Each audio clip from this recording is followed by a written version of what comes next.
Good morning. Hey, it's Kirk Duncan, and welcome to our training here today. Very excited to be with you, to be able to talk to you about your coaching path and your coaching career.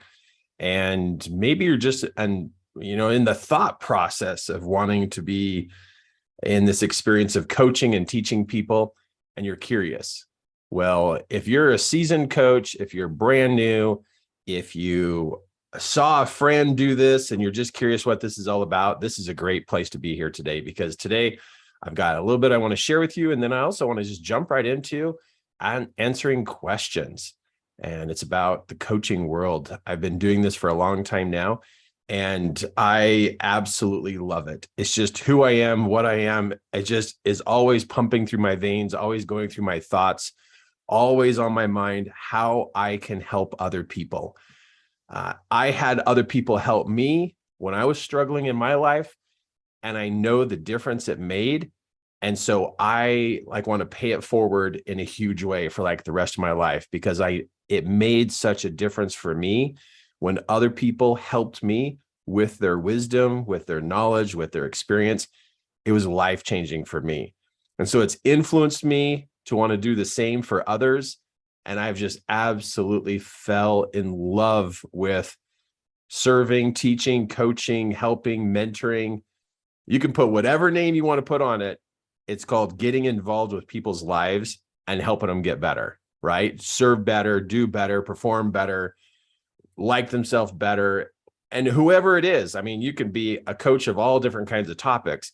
The main part is that you are helping people get through their difficult times of their life so that they don't get stuck.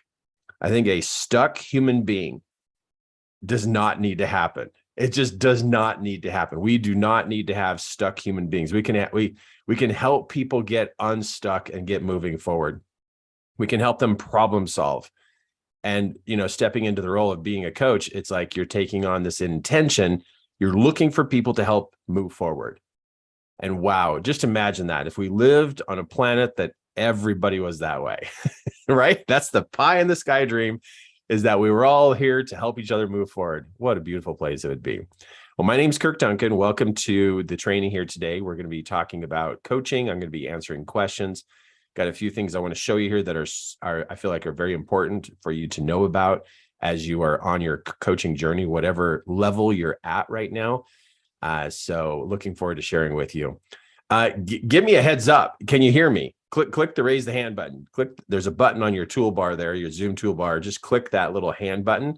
Yes? Okay, beautiful. Just want to do a little mic check, make sure, is it too loud, too soft? Sometimes I get loud. Sometimes it's too soft.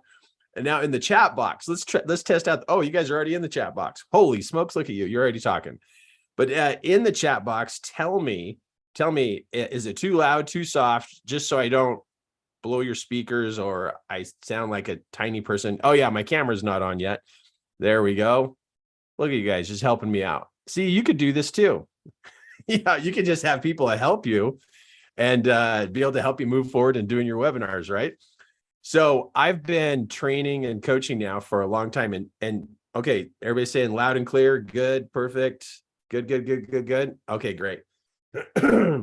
Okay, so I've been coaching and training now for over 17 years. And I did not start out wanting to do this. It wasn't on my mind. I got to tell you. I mean, let me show you what was on my mind. That's what was on my mind. Actually, I don't know if that was even on my mind right here. I could probably take that off. This is like the logo of 3 key elements. But this is me and my just enjoying a bowl of cereal right there, right? But seriously, when I started out, I mean, we all start out as kids, right? We all started out as kids. We look up to our heroes and we look up to the people that impress us while we're growing up. And then we get to go through this system, whatever schooling you went through growing up. And then we get to go learn and take tests and try to remember things. And I don't know about you, but I didn't do good. I didn't do good. You can see on the left, that's like how focused I was when it came to schoolwork. Just not happening. I thought the school system for me was built to torture me. And so I just didn't do very good along the way. In high school, though, I decided I wanted to become an architect. Yeah, I wanted to be an architect. I took some drafting classes, and I really liked drawing out floor plans and homes and landscape designs. I really, really liked that. It was really fun for me. And I was like, you know what? I'm going to be a draftsman. I'm going to be an architect. And I totally was just heading down that road. That's what I wanted to do. And then along the way, I met this cute girl, and super cute. I just fell in love with her, and just bubbly personality. And so on this one day, this very romantic, very, very romantic moment, I then proposed to her in the shed and she said yes. So this very romantic moment, she says yes. And then we then put together our wedding announcement. And yeah, this is our wedding announcement. This is the picture that went on our wedding announcement. Now tell me, isn't this romantic? Don't you think this is romantic for a wedding announcement? I don't. Do they have to be romantic? I don't know if they have to be romantic or not. But this was fun. This is my horse partner. His name's Partner. He carried me through the mountains and so many horse packing trips. But I thought, you know what? Might as well throw the horse in the picture too. It's so funny. So we got married, and then at the end of our honeymoon, at the end of the honeymoon, we moved into our first home. No kidding. No kidding. I'm not kidding. It was an apartment. It was not an apartment. It was not a house. That's about how prepared I was on getting married. I found the cute girl. You know, it's like, oh, I found her, proposed to her, we get married, and then it's like, what? Where are we supposed to live?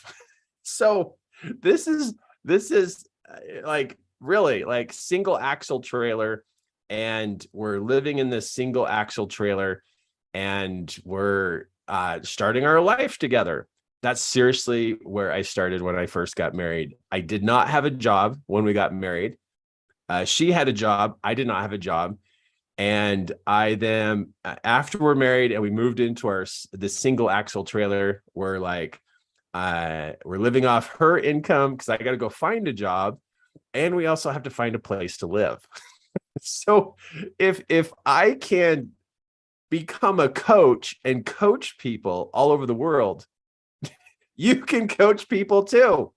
You can.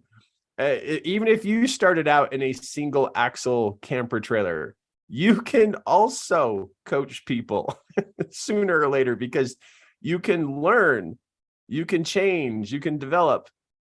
And the single axle camper trailer experience of right after we got married just still shocks me of what's happened since then for me. It's just shocking at how fast we can actually learn, how fast we can develop, how fast we can change. And of course, there's a lot of challenges in there, but there's a lot of education.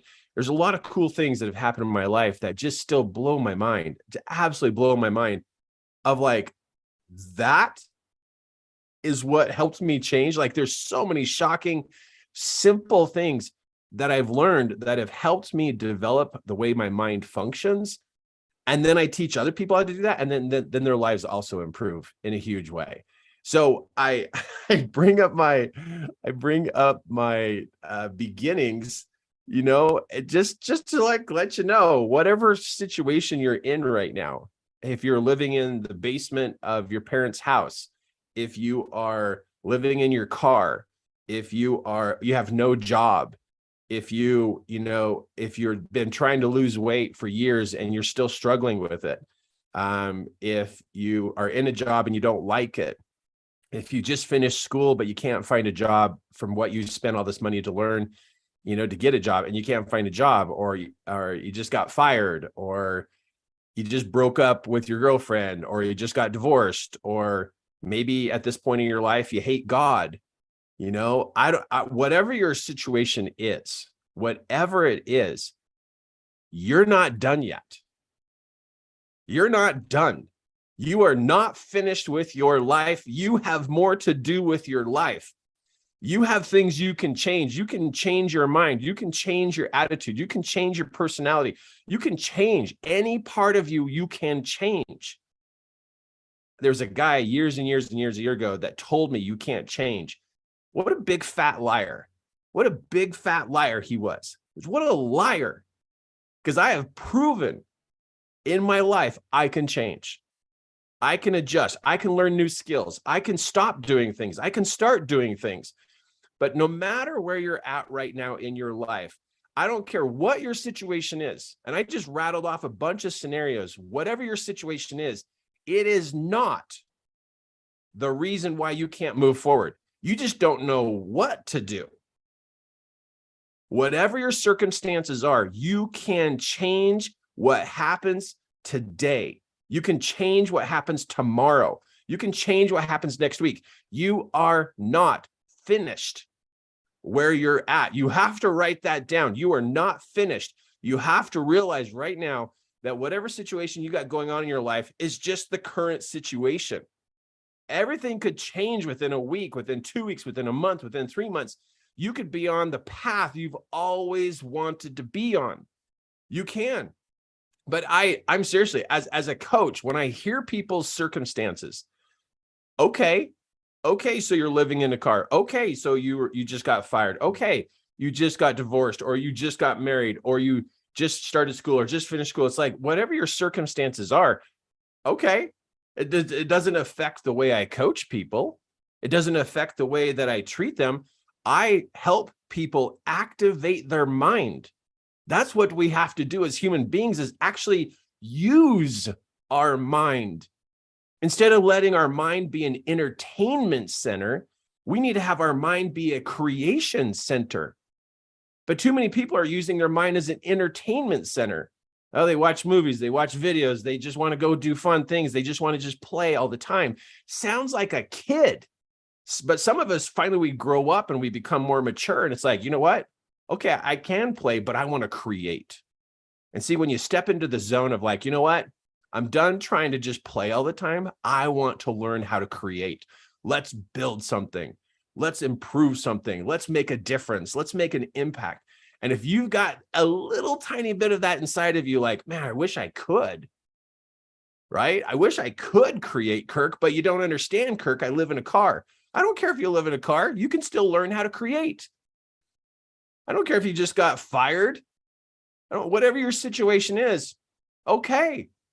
But I'm not going to buy your situation as an excuse why you can't change. That's the thing. Too many people buy each other's excuses of like, oh, that's so terrible. Yeah, you lost your job. Yeah, oh, good luck with that. It's like, you lost your job? Okay, let's get your mind active. Let's get your mind active. Let's get you moving. Let's get your life going. That's what you want to be thinking about, is like, wait a minute. Well, hold on. This is not how it's going to be forever. It's just not. One thing that's guaranteed on this planet is change. And either you're causing the change or you're being pushed around by the change. Which one are you? Are you getting pushed around by the change, or are you part of the change? Are you creating the change? And that's a huge difference between people today. They either are creating the change or they're being pushed around by the change. And unfortunately, the larger population is being pushed around by the change because their mind is not actively engaged in creating a life that they want. They're just not actively engaged in creating. They're just not. And they use their mind as an entertainment center instead of a creation center. Our mind was built to create the day. When you wake up, what happens for the day? Will we make plans? Well, that's called creating the day. What are in those plans? And can you fulfill those plans? And then what about the week? Well, we plan the week. That's called creating your week. But not very many people can actually fulfill those creation steps. They have big ideas, but they can't get going. And it's the reason because their mind is not properly tuned to be able to create. But yet we have people who struggle and suffer, and they don't, and it's like all these things keep happening to them. And it's like, because they're getting pushed around. There's a really big difference between an active, creative mind and a mind that is just entertainment zone, and they're just in this place of being pushed around. I mean, that's the opposite ends of the spectrum. And then there's all kinds of people in between.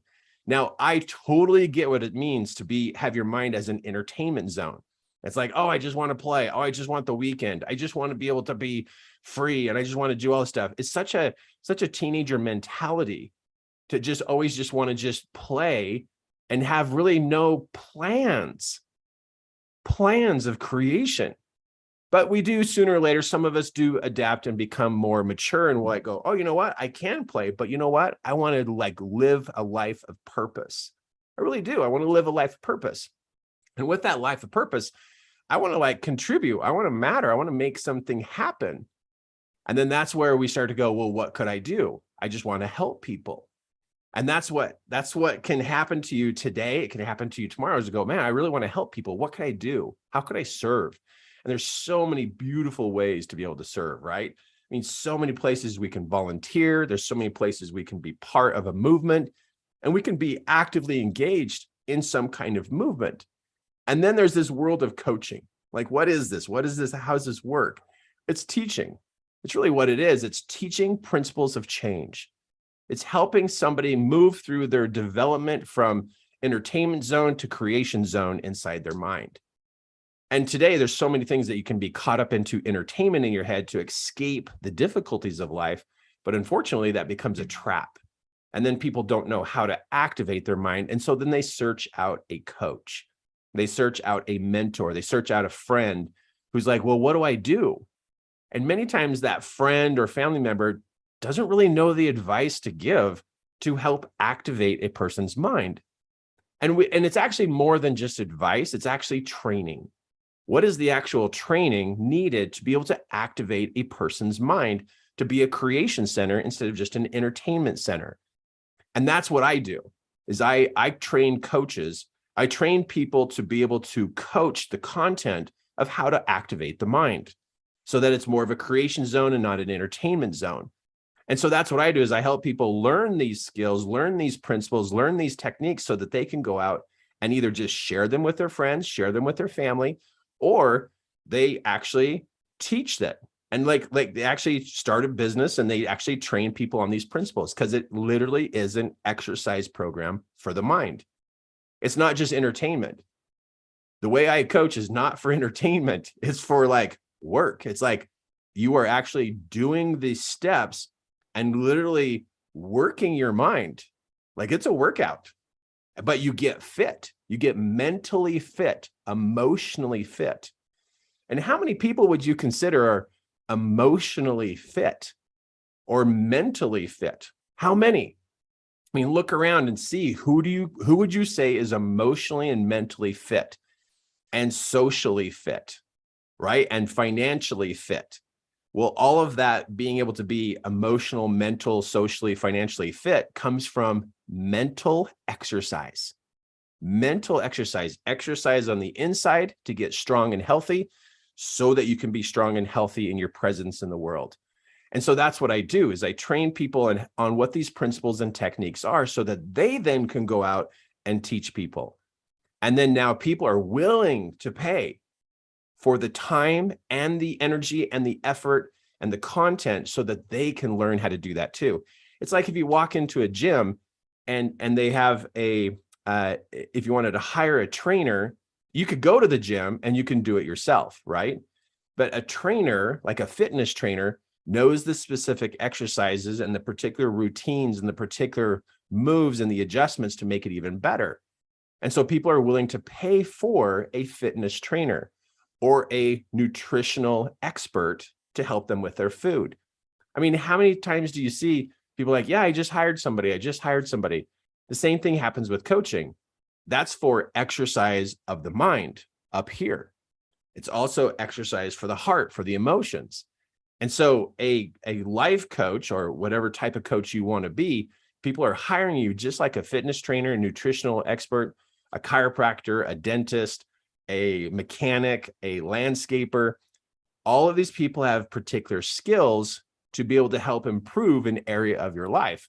That's what a life coach is. But it has to do with activating your mind. Your mind has different functions.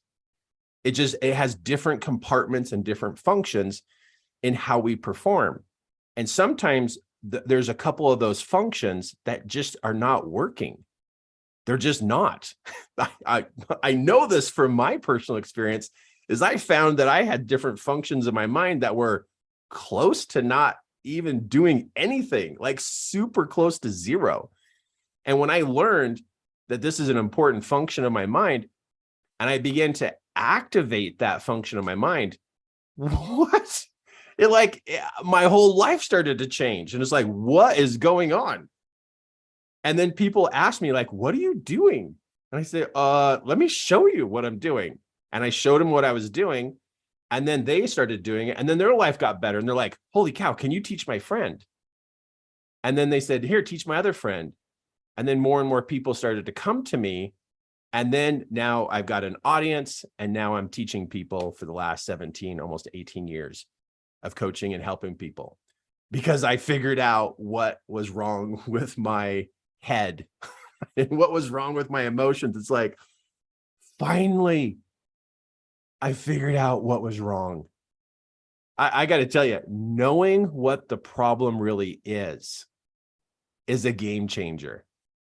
It's really a game changer when you actually know what's broken, what's not connected, what's not working. You can actually fix it when you know what the problem is. And that's the most important part about what I'm able to teach people about becoming a life coach, is I can point to what the problem really is. And I go, this is the problem. This is what you do to fix it. And then they do what to fix it. And then their life gets better. It's like you need to be able to find the problem and then know how to fix it. And then you fix it. I mean, that's just what we do. In how we change our life is we find the problem or the disconnect, and then we do the action that it takes to reconnect it and fix it. And then boom, we're doing better. And my own life is a personal example. And everybody I've coached and trained and all the audiences I've been in front of for the last almost 18 years, I've seen miracles happen. It's just absolute life-changing things happen. This is so exciting. Being in the coaching world, whatever category you want to be a coach in, is so exciting to see the changes in people's lives. It's just absolutely fulfilling.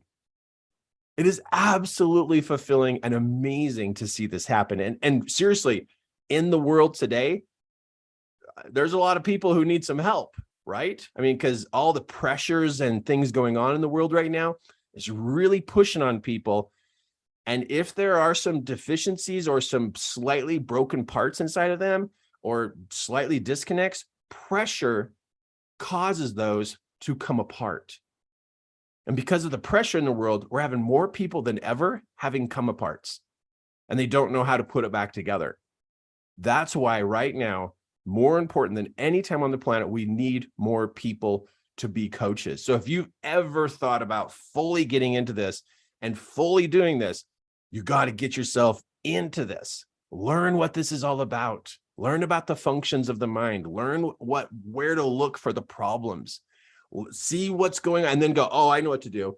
Hey, we got to do this exercise. We got to do this technique, and be able to help people. Because if they don't get help, guess what happens? They have a come apart. They fall apart, and they give up. That's not good. That's one of our members of our family, the human race. We don't want them to fall apart and have a come apart because maybe they have a relationship or kids or they play this important role. And then it's like, but wait, hold on.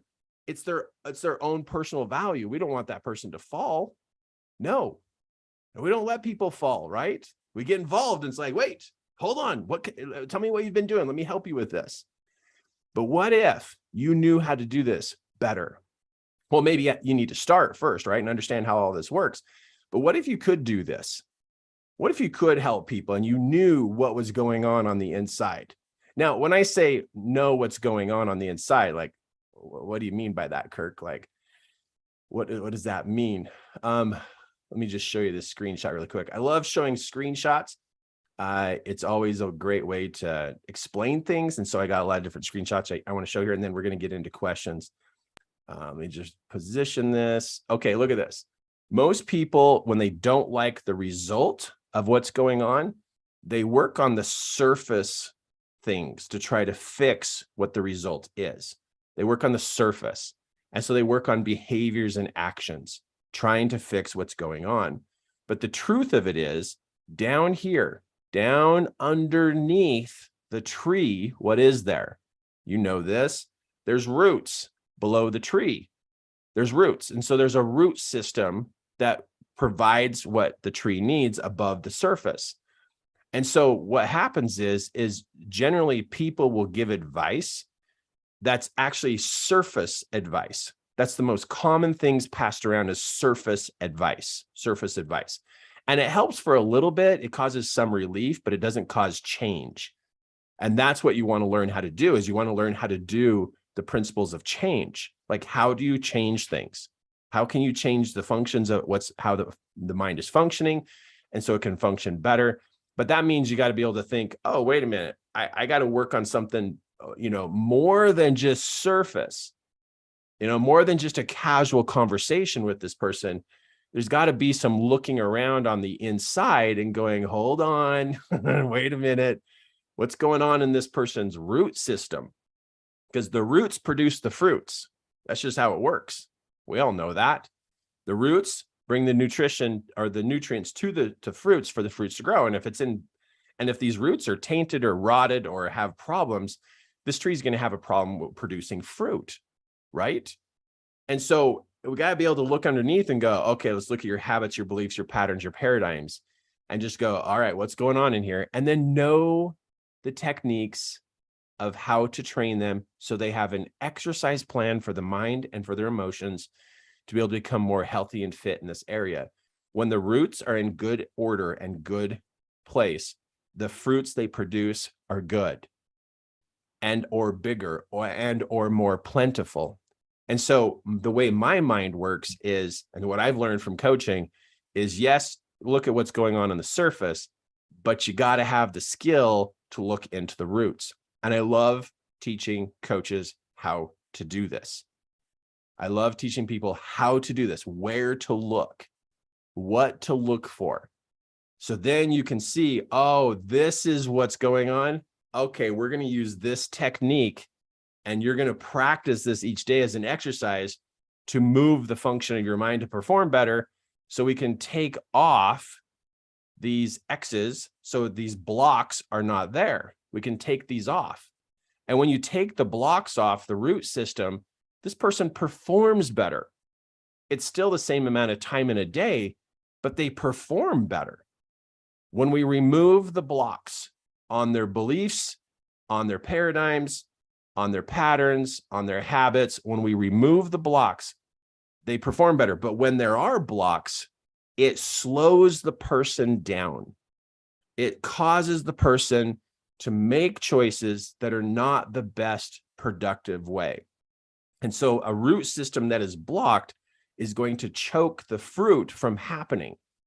So this tree or this person would have small results or small performance or poor performance because something's blocked in the root system. And this is what I do, is I teach people how to find what's going on inside the root system.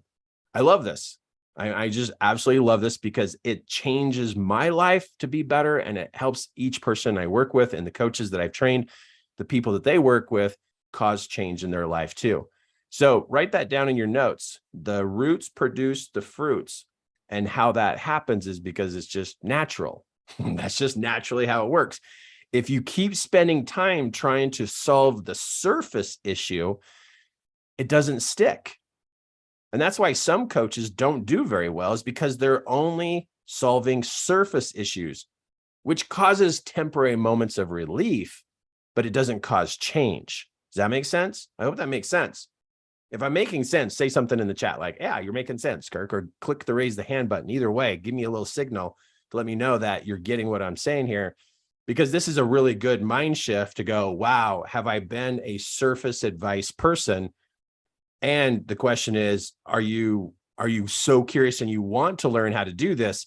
Well, then you got to hang around me more. You just definitely got to hang around me more, because I just love talking about this. I can't stop talking about this. And if somebody let me talk about coaching all day long, I would talk about coaching all day long. In fact, I've done that before, like for 3 days in a row. I'm not kidding. I have literally, in my classes, I've literally taught and talked about coaching for 3 days straight. I wish it could have been like a 4 or 5 or 6 day class because it was just so amazing to be able to help coach people, be able to help people understand how things work, be able to work with people closely, be able to help them become empowered, help them discover, who they are, how they work, not only with live events, but we've also gotten on TV and be able to share our messages on TV, lots of messages on TV, to be able to spread the word of like, do this. If you have this problem, do this. Like, I just want to help people get through their problems, because you don't have to be stuck. Because I know what it feels like to be stuck. It's terrible to feel like you're stuck. Because when I got stuck years and years and years and years ago, before all this coaching stuff, I kept wondering what was up with my mind, right? Like, what's up? What's up? And when I was struggling, and this is way before coaching days, way before I ever got into this, when I hit rock bottom about age 34, 35, I hit rock bottom. I was doing the same thing every day. I was making mistakes. I was forgetful. I couldn't make enough money. I was stressed out. I was gaining weight, not sure what to do with my life. I kept putting things off. I worried about what others thought about me. That's what that means right there. Worry about what others thought about me all the time.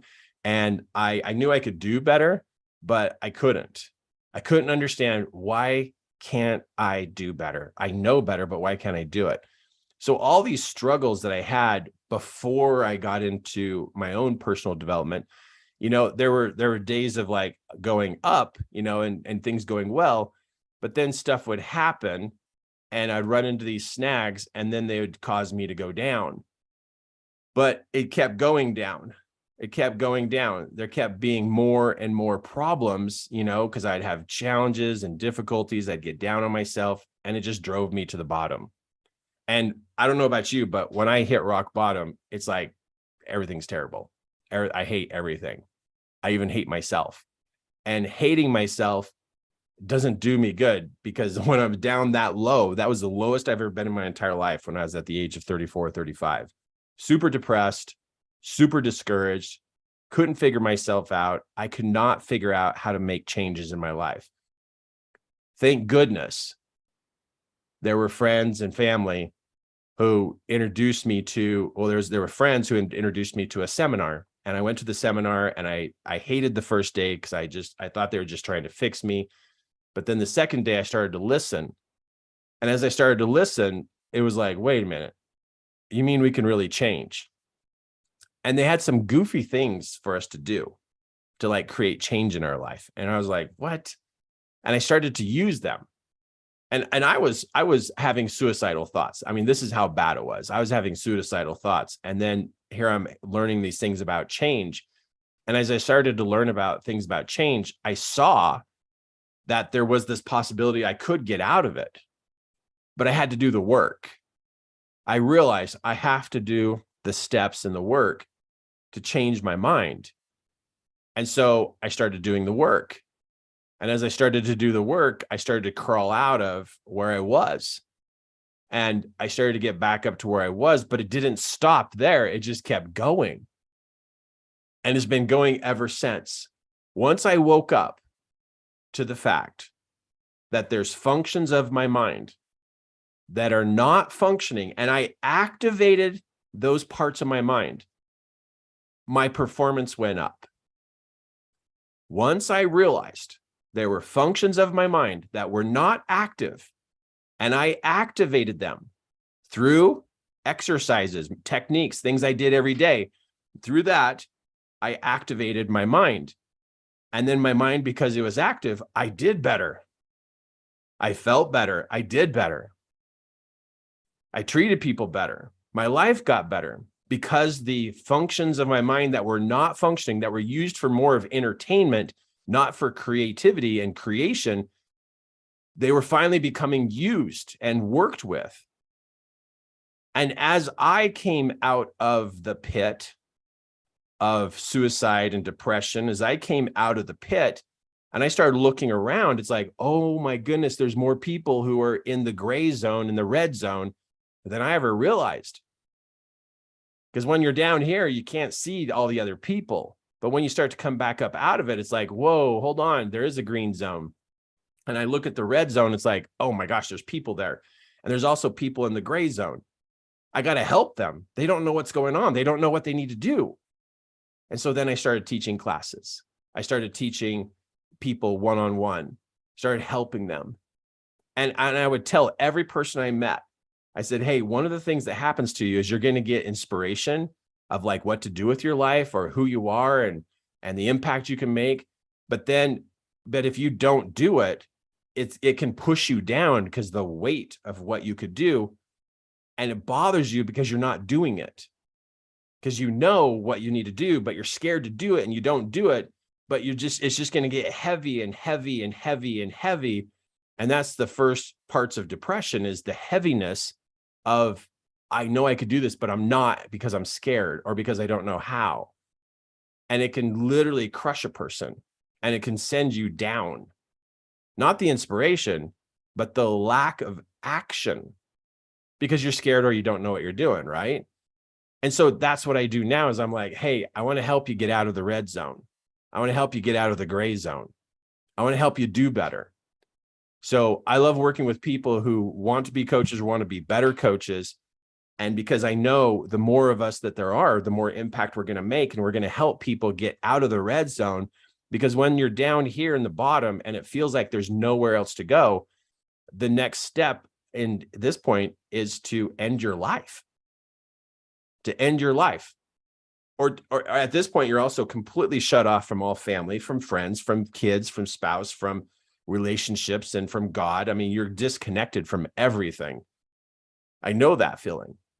And so when people are down here, it's like they don't know what to do. Even if they're in the gray zone, they don't know what to do. Even when they're slipping downwards, they don't know what to do.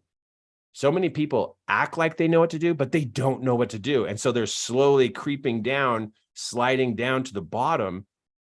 And that's where we got to get involved and go, hey, hold on, you can get out of this. It's like, wait, you can do something. You're not hopeless and helpless. You just have functions of the mind that are not working. You have parts of your mind that have been used for entertainment purposes, and you're not functioning at all of the parts you have. You get to use these. And when we start to help somebody have at least one more function working better, a person's life can improve. And when they start to see that it can turn, that is just sparks joy like crazy in me. It just sparks joy to see somebody go, oh my goodness, I can do this. And it's like, yeah, you can. Oh my gosh, keep going. It's so exciting when you see a person turn, whatever level they're at. If they're sliding down and they turn up, or if they're in the gray zone for a while and they turn up. When you see people activate their mind and their life gets better, oh, it's so cool, because then they start telling people too. And now they want to spread the word too. My personal mission is that everyone on this planet knows how to turn their mind on. How to turn your mind on. So it's not just sitting there in standby mode and only being used for entertainment. It's like, come on, use this thing. Use your mind. Don't just let it just sit there and just do whatever it wants. Don't let your mind just sit there doing whatever it wants, because if you let it do whatever it wants, you're going to end up at the bottom. And you know this. You've had this happen.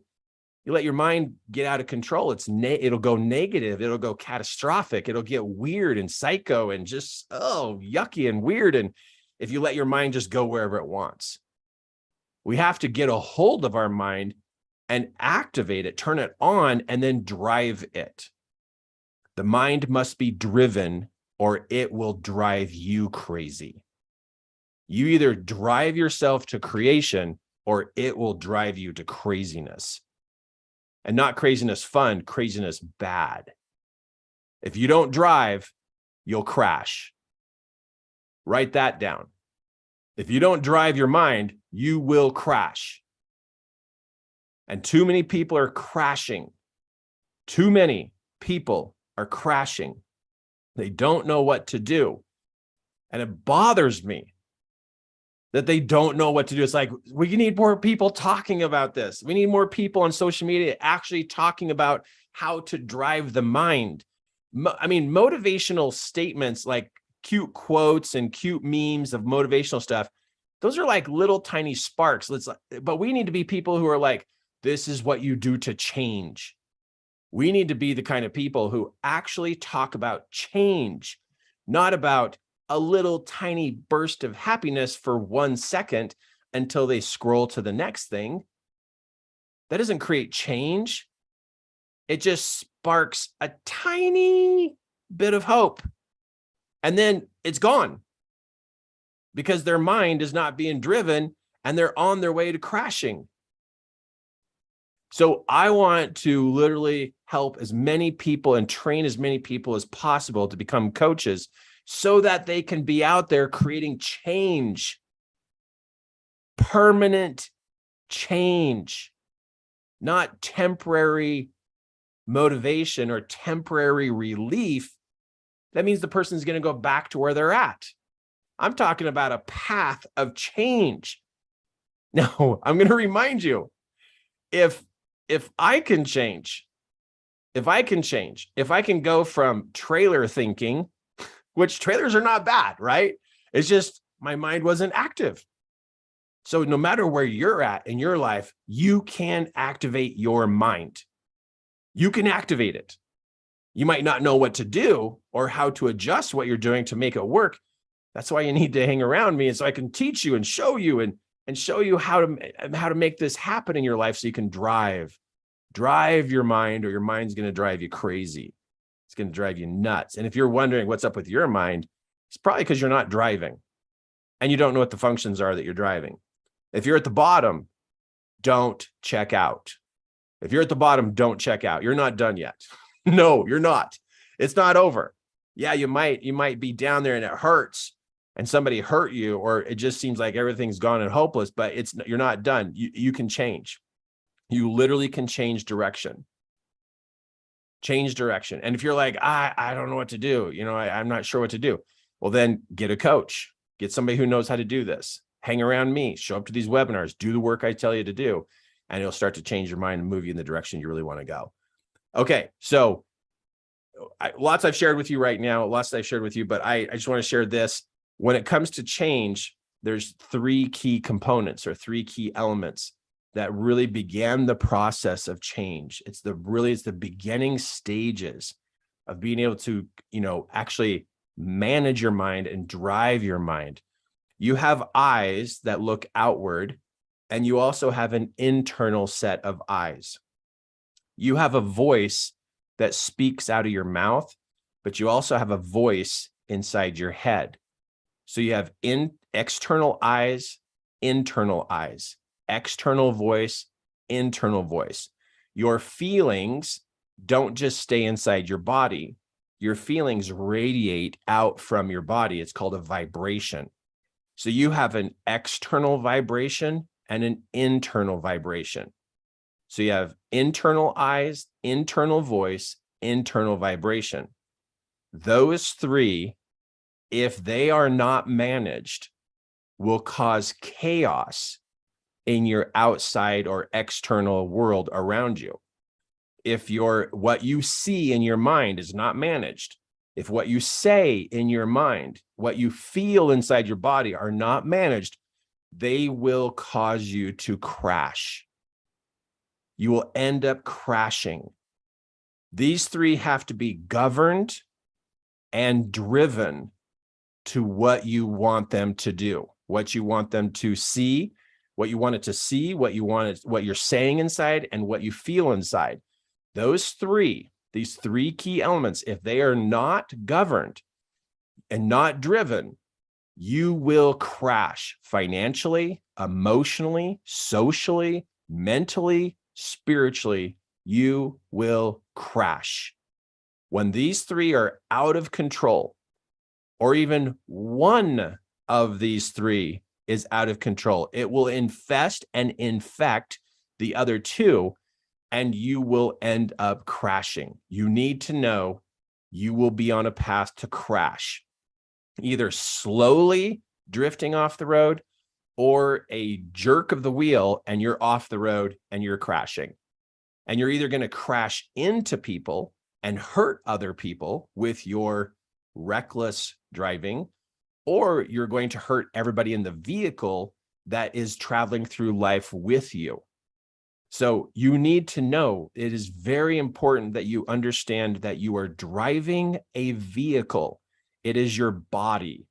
You are driving a vehicle, and the components that drive it is what you see inside your head, what you say inside your head, and what you feel inside your body. These three come together to produce what you do.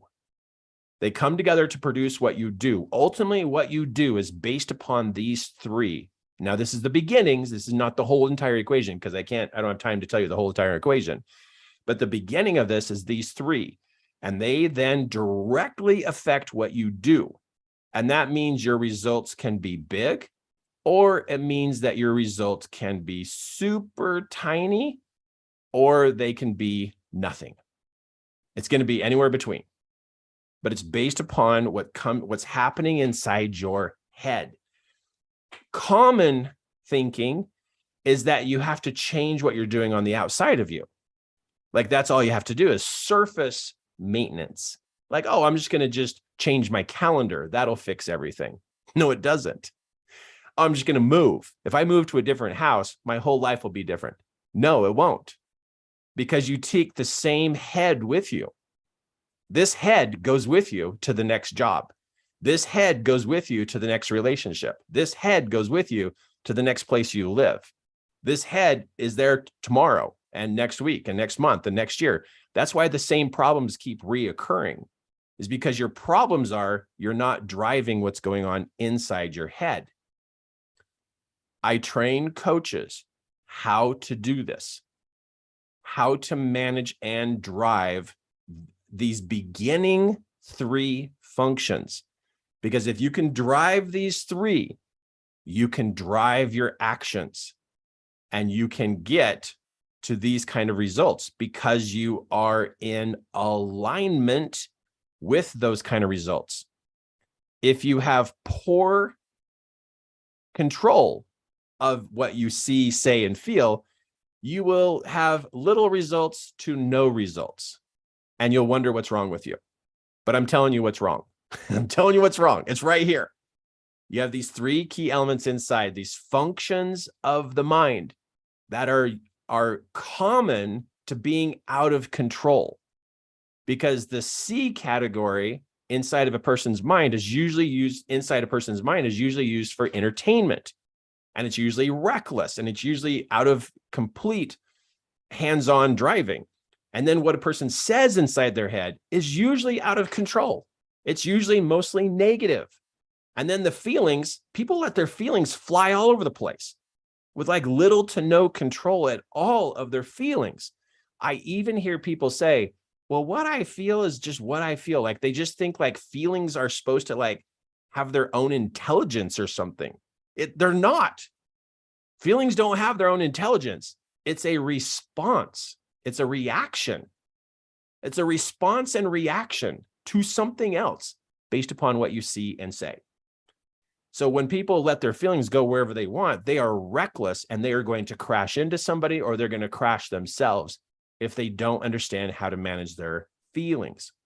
So these three components usually are the source of a problem, why people can't perform, why their relationships are having issues, why they're financially struggling, emotionally, socially, spiritually. Even when people say, hey, I'm having difficulties with God, I go through these three key elements. And when we go through these three between them and God, guess what happens?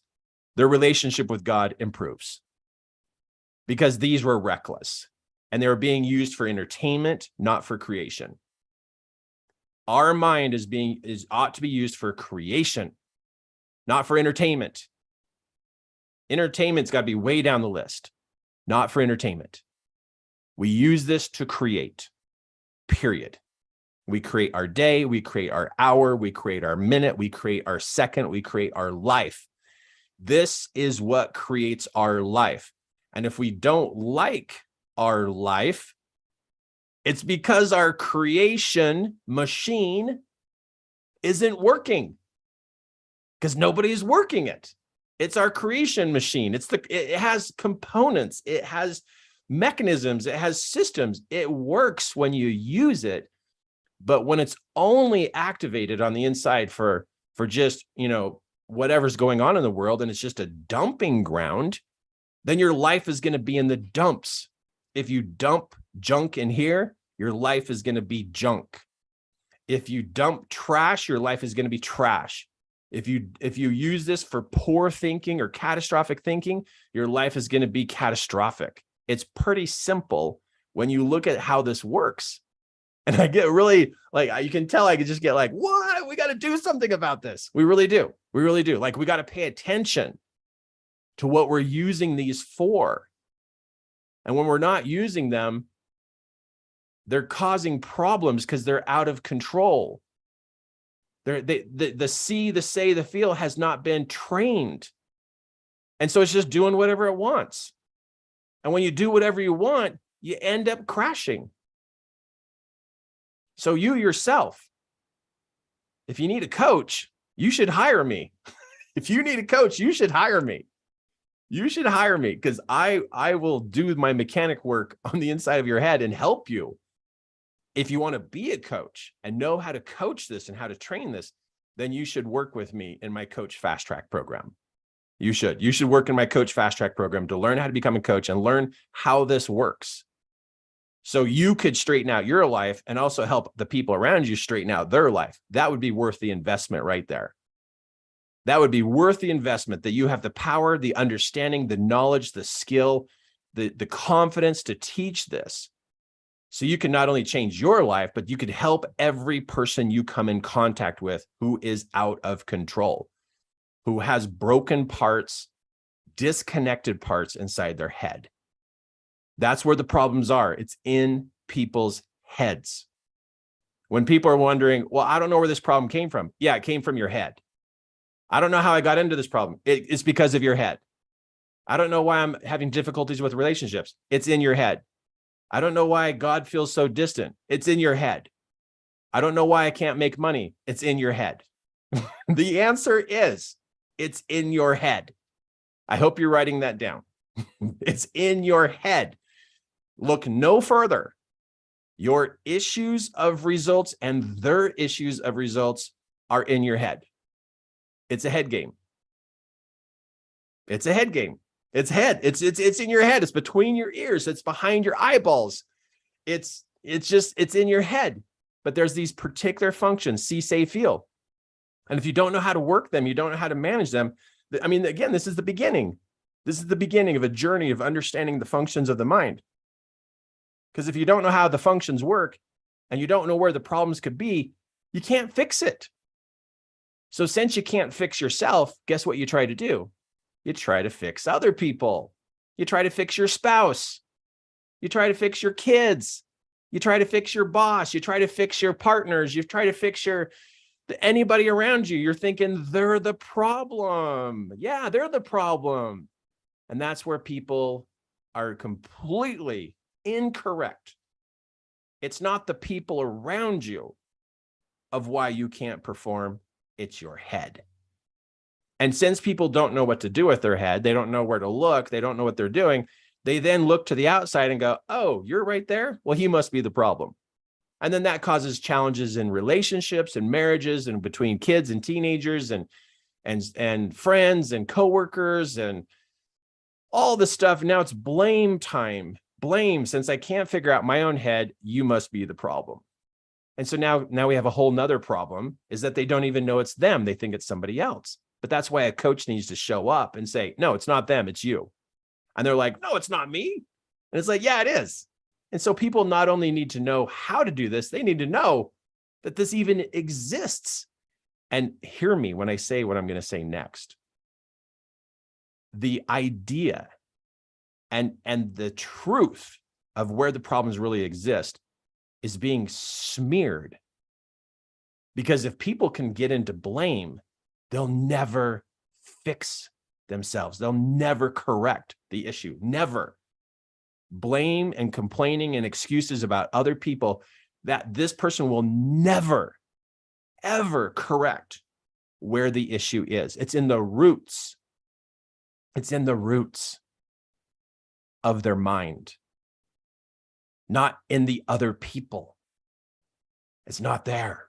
And if you have been thinking it's the other people around you, you get to be corrected today and to tell you, no, it's your see, say, feel departments in your mind. The functions of your mind are glitched. You got issues in here. You got issues. You need to clean it up. You need to fine tune it. You need to activate it. But there's got to be some cleanup. There's got to be some tuning, and there's got to be some exercise to strengthen these three, or nothing's going to change. Nothing's going to change. Like, you can spend all the time you want working hard and thinking it's the other person and think that they have to change and think they have to correct what they're doing, but it's not the other person. First person is you. So you can see there's a lot of people to coach in the world. There's a lot of people. And this is what's happening. Let me tell you what's happening. What's happening in the world right now is people are starting to realize, just a tiny bit, they're starting to realize they've been pointing their finger at so many other people, but it's not working. And so there's this movement happening right now. There's a movement where people are starting to wonder, is it me? They're starting to wonder, like it's actually starting to happen. They're starting to wonder, like, is this me? Could this be me? And unfortunately, they quickly go to helpless and hopeless and powerless because they go, oh, well, if it's me, oh, crap, I don't know how to fix me. And I don't know what's wrong with me. I guess I'm just flawed. I guess I'm a flawed human being. And helpless, hopeless, powerless. And now they're depressed. And so people are starting to realize that it's probably them. It's probably not their spouse and their kids and their boss and everybody else.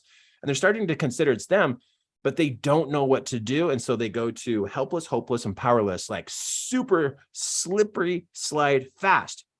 And now they're down and bummed out, and they're literally powerless. And now we got a bunch of powerless people. And you know what happens when we have powerless people? They're in fear. Fear of everything. And now their brain is reactive instead of creative. And now they got all kinds of problems because they're powerless. And now fear just grips them. And now it's just choking them. And they're just like, oh, it's the end of the world tomorrow. Oh, wait, it didn't happen. It's the end of the world next week. Oh, it didn't happen. Oh, it's the end of the world. It's the end of the world. It's the end of the world. It's because they're powerless. Because they were starting to think that it's them, which was a good thing, but they didn't know where to turn to get help. And you have been inspired. You have felt the calling to coach, to teach, to help, to serve, to mentor, to be there. And so you get to get after it and learn. So you're ready. So you can do this. So you can help them. Because you already feel like you ought to help. You got to get trained on what to do. That's the thing, is the inspiration moves us to become interested, but then you got to get to training. You got to get to learning. You got to get to practicing so you can build up that confidence so you will open your mouth and help people. That's the stage you're in right now, as you've been inspired, but then you're like, but I don't know anything. Well, that means you got to get training. Well, I've never done this before. That's why you need to practice. You need to get some hours of practice under your belt so you can feel confident. But just because you've been inspired, God doesn't just mail you a book. He inspires you to start looking so you can get training and have practice and build your confidence so you can help these people who are starting to realize it's them and they need to find somebody that fits their personality. And guess what? You fit their personality. I don't. You do. I fit certain people's personalities, but then that's it. And then you fit other people's personalities. So you take care of those people. I'll take care of these people. You take care of those people. That's how it works. That's why we need so many people out there helping, is because there's different kinds of vibrations in people, and we need people to match that so that those particular groups of people can help. So write this down. There are 10,000 people out there who are ready to work with you. 10,000, write that down. 10,000 people are looking for me. 10,000 people are looking for me. I better get my act together. I better get organized. I better get practicing. I better learn how to do this so I can serve those 10,000. And Kirk, what happens after those 10,000? There's another 10,000. Now, if 10,000 is too much, then just say 1,000. If 1,000 is too much, say 100. Whatever you can consume and actually go, wow, that's cool that they're looking for me. I better get ready. If it's 100, 1,000, 10,000, 100,000, whatever your brain can handle, there's a lot of people out there who want help. They're searching the internet every night looking for help. And guess why it doesn't work? Searching the internet, because they get nuggets, they get pieces, but they need someone to talk to. That's why the internet is not saving the planet. That's why online doesn't save the planet. I mean, suicide rates are up, divorce rates are up, financial collapses are up. All of the bad stuff is still growing, even though we have global internet access. Even though we have answers all the way around us, why is it not working? Is because they need someone to talk to. That's the missing piece. We need a human being, you, to be able to be talking to people and saying, hey, I hear what's going on. Let's work through this particular exercise with this technique to activate the functions of your mind. And you are hands-on coaching, either one-on-one or with a group of people. But the reason why the internet is not changing the world is because these people need someone to talk to. They need someone to ask questions to. They need someone to work with. And that's you. I've been doing it for 18 years. You can start today. You start as soon as possible, but you need training. You need to know what to practice. You need to know what to focus on. And if you're even interested at all, you really seriously ought to check out my program called Coach Fast Track. Coach Fast Track. I mean, listen to the name of it. It is everything I've learned in a systemized step-by-step to move you from knowing nothing or even being an experienced coach and upgrading what you know how to do, how you do it, what to do, what to look for, and then what to teach and what to follow up on. It's everything, everything. And I'll give you a link in just a little bit about where you can go to sign up for a call to learn more about the program, because I would love to share with you what I've learned. There's so much I've learned. It's just in me. And I love sharing it with people who are like, okay, Kirk, I'm ready. Let's do this. Let's do this. It's been on my mind. I'm ready. I love that because you have the same kind of zest that I do. It's like, all right, I got to figure this out. Let's do this. And if you got that kind of mentality of like, I want to figure this out, I'm the perfect person to train you. It's beautiful. Okay, so think about that. Think about that. We have internet, global access to the internet, right? With all the Starlink system and everything, you can get internet everywhere. But why is it not fixing everybody's problems? What's up with that? Maybe the wrong thing's being taught, or maybe the people need someone to talk to. So we need quality content that focuses exactly where the problems are. And we also need a real human being to talk to. I know for me, when I want real change to happen, I hire a coach. That's what I do. I want to talk to people. I want to ask questions, right? So that's what people want. And you can play that role no matter, even if you're living in your car today, if you just got fired yesterday, if you just had a major thing happen last week, this could be the road to get on to set your life in that upward direction, because now you're going to be working on these things yourself and also teaching other people how to do the same thing. You don't have to be a guru to coach. You just need to know what to teach that works. You don't have to be a guru. Let me remind you. Let me remind you. Does this look like a guru? Is this the guru? Well, hold on. Where's my share screen? There we go. Is this a guru? Is this a guru? Right? Right? Or is this a guru? No. You become that through training and practice. That's what you do. You become that.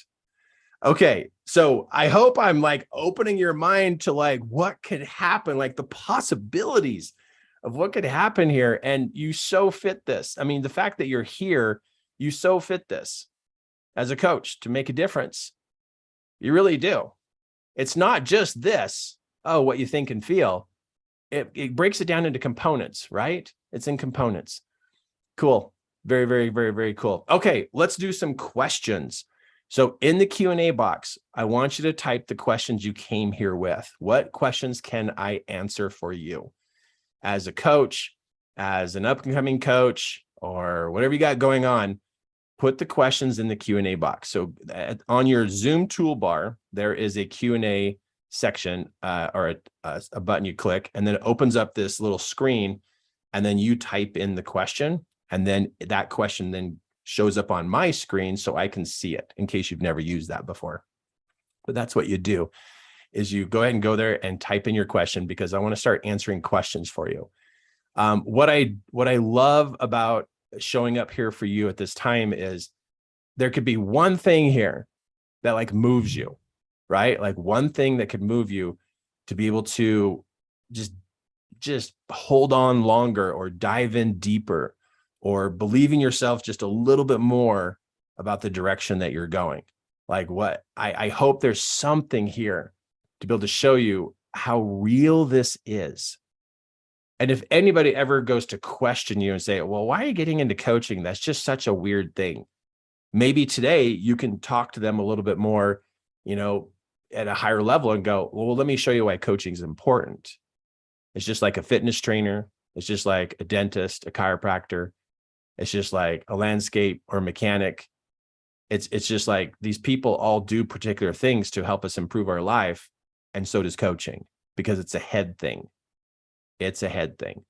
So go ahead. I'm just waiting just a minute or two more for you to type in some questions in the Q&A box so I can start going through those.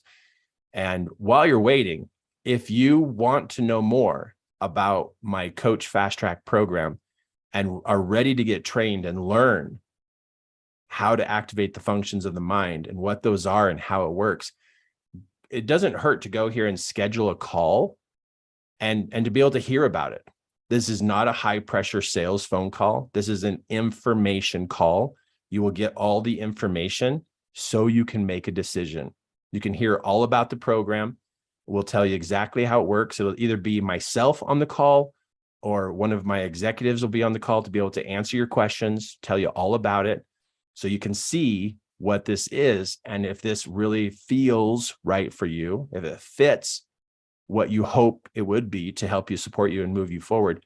And it doesn't hurt. It's about a 45-minute conversation, and sometimes an hour, depending on how many questions you have.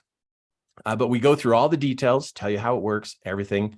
Go to 3ke.2/let's coach and just go there. There's a little questionnaire at the beginning, answer those questions, and then book a call.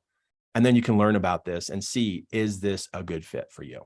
Because we would love to share it with you, because it has literally changed people's lives in all the different programs I've created over the years. It has absolutely made a tremendous difference in people's lives. And it could really speed up your growth as a coach in having paid clients. And so that you could do this full time. It really can. It can be absolutely life-changing for the people you work with, and also for yourself. So just about another 30 seconds on waiting for questions. So jump in the Q&A box, type your question, and really ask me anything. Okay, ask me anything. Put anything you want there in the Q&A box, and I'm going to go through those questions. While we're waiting for that next 20 seconds to go, what's cool about the Coach Fast Track program is that it's very well organized. There's 5 life empowering phases to develop your confidence in becoming a coach. There's training videos on how to coach people. I literally created a full-on coaching program for you. It has a facilitator guide. It has client worksheets. It has training videos. You literally get handed a license to use my content to teach people. Like the very things that I'm talking about, the very things that I'm bringing up, like this is what you should teach people. It's like, the 3 key elements of the head. It's like, well, instead of waiting for you to figure that out, I'm going to give you the program that addresses these. Like, so in the Coach Fast Track program, the very first phase is to practice coaching. and you're going to practice using my coaching program. So you can learn about this. So you get training videos of how it works. You get the facilitator guide. You get a client worksheets to use to help people. You literally look so professional starting out. And then the last thing, if you've ever wanted to build your own content, we have a system to support you in building your own coaching program. I mean, every class we've ever built over the last 18 years has been wildly successful. And so we can teach you how to build your own program and give you our way in how we build content. It's beautiful. So seriously, consider this. You know, it's worth the phone call to find out what this is all about. Okay, let's jump into questions. Okay, I'm going to bring the Q&A screen over. You just never know where these questions are going to go. You just don't. You don't know. Sometimes when I do this, it's like, whoa, there's a question that's, and sometimes sometimes they're a little tough to answer, or sometimes they can be a little personal. I hope we're all good here with the questions. I just want to go through these and help you as much as possible. I am going to say your first name, so you know I'm addressing your question. And I want to go through this as many as possible. Okay, here we go. All right, first question. It's from Lillian. Would you share? Now I'm going to just read them and answer them, right? So you're going to be hearing the question the first time I'm hearing it. So you get to see my response and reactions to like, okay, how am I going to answer this? Okay, Lillian, would you share a template for a presentation? I'd like to create single teaching videos and wonder if I could have an effective template to create. Oh, so it's not just a question, it's a request. That's what's happening here, is like you want a template for teaching.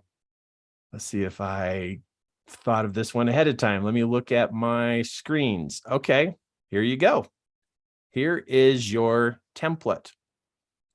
So of course, with anything I ever share, there's a little bit of an explanation that goes behind it.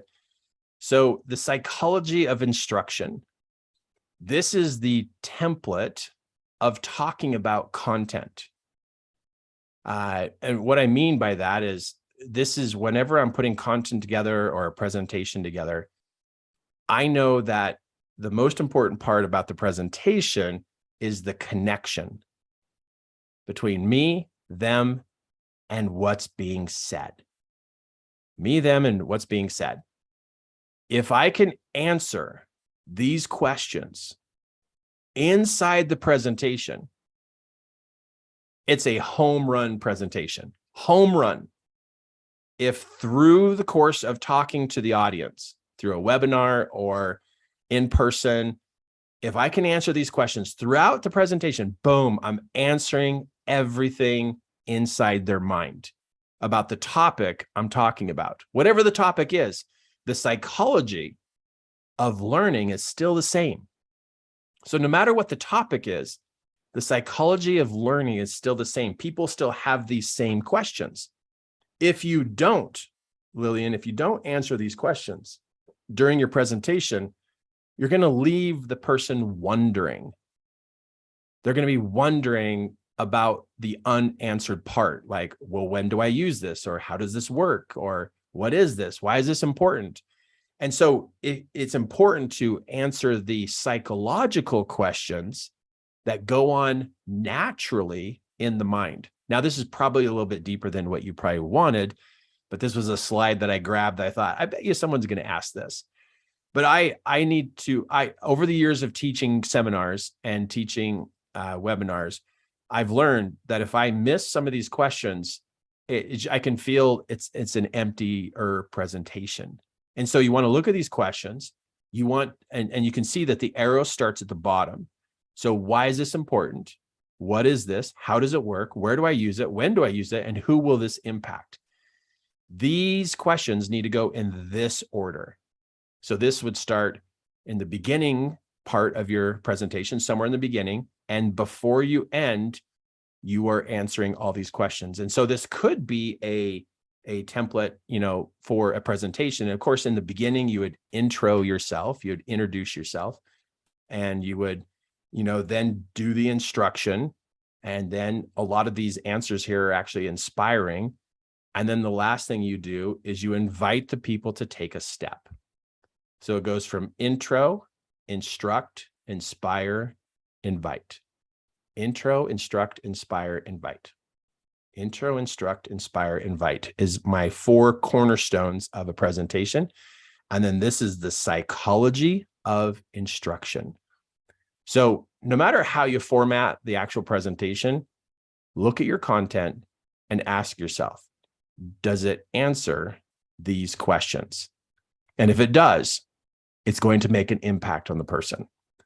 And so to me, this is more important than the overall agenda or template. I want to get to the core of the human being. I want to get their attention. I want to get down deep into them. And so every presentation I do, I check it with these questions to see if I'm answering them. Cool, huh? I know, it's so cool. And the more you learn about this, you just really start to care about how you're connecting to the people through the answers and the information you're sharing. And if you understand some of psychology, it makes sense why these questions are so powerful, is to have the answers to these questions in your presentation before the people actually have to ask for it. Cool, huh? So good. All right, so good. Okay, Shelly, how can you help others when you might be the one needing help? Good question. If you want to help, how do you know you have anything worth sharing? Ooh, good question. Okay, so the first part is, how can you help others when you might be the one needing help? Okay, so let me go to this slide. Let me show you this. Great questions, everybody. Great questions. Okay, so let me go to this. So when I learned about how to activate my mind, I had started using visualization. That was one of my first things, was visualization, as the seeing part. Because the visualization inside my head was scattered.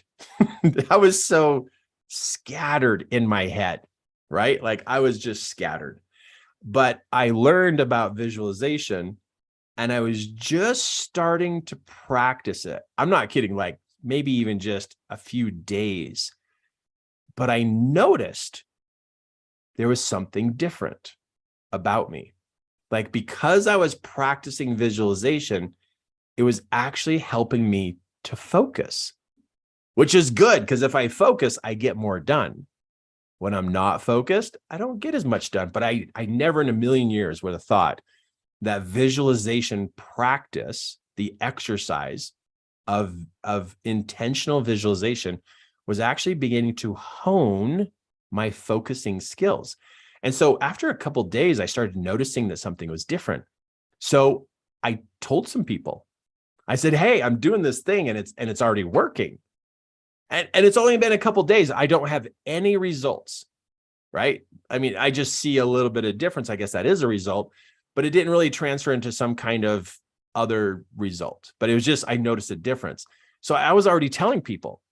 And then the people I'm telling, they start using it. And guess what?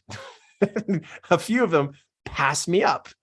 You were using it more than I was. And they're like, Kirk, this is so amazing. So I wasn't a guru. I wasn't like producing tons of results from this.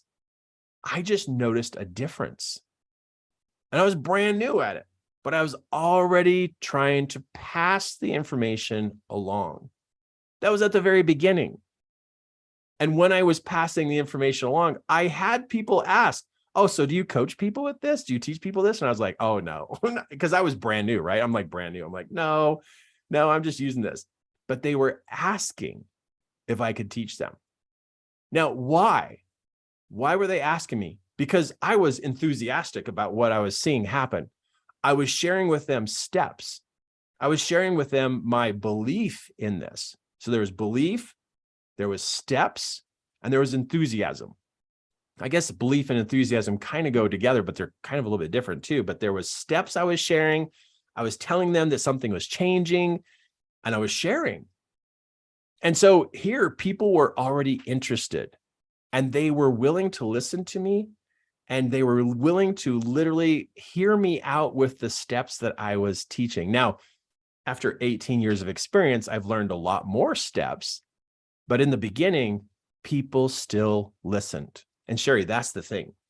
Not Sherry, Shelly, that's the thing, is that even though you're the one who needs help, every inch of progress that you have could help somebody else have an inch of progress.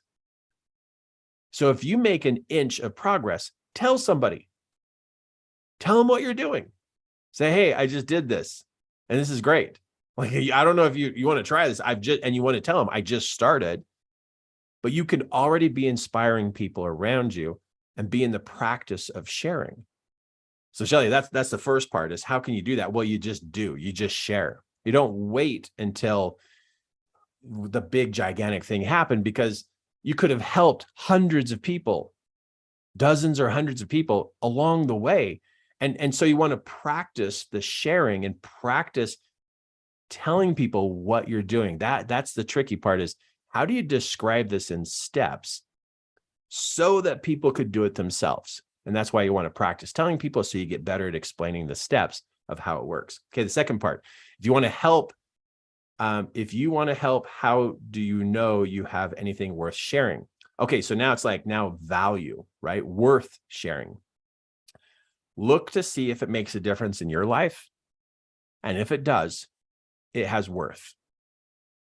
If anything you're doing improves the quality of your life, anything, that is worth sharing. And if you believe that little gold nugget that you have in your life, like, wow, this works for me, that's going to work for somebody else, because that person is a human too. They're a human too. Now, if they're going to do the action steps, you don't know, but if it works for you, it can work for somebody else. And if it can help you, it can help somebody else. And so if it's this much that it helped you, it will help somebody that much too. Now, maybe they do it more. Maybe they do it more focused. It could help them a lot more. But when you find something good, share the goodness, whatever it is. Get in the mode of helping other people with every inch, foot, mile, mountain you climb. Turn to the people next to you and go, hey, guess what? Can I tell you what I just learned? It's like so amazing. It's like helping me. This is so cool. And share and practice giving those instructions. It's a really good question, Shelly. And it comes with believing that the goodness you have is something somebody else is looking for. And just believe me when I say this. Everybody's looking for solutions. Everybody's looking. They're looking everywhere. They're looking in books. They're looking online. They're trying to search to find something that could help them. And you could have that missing piece for them. But you got to believe it.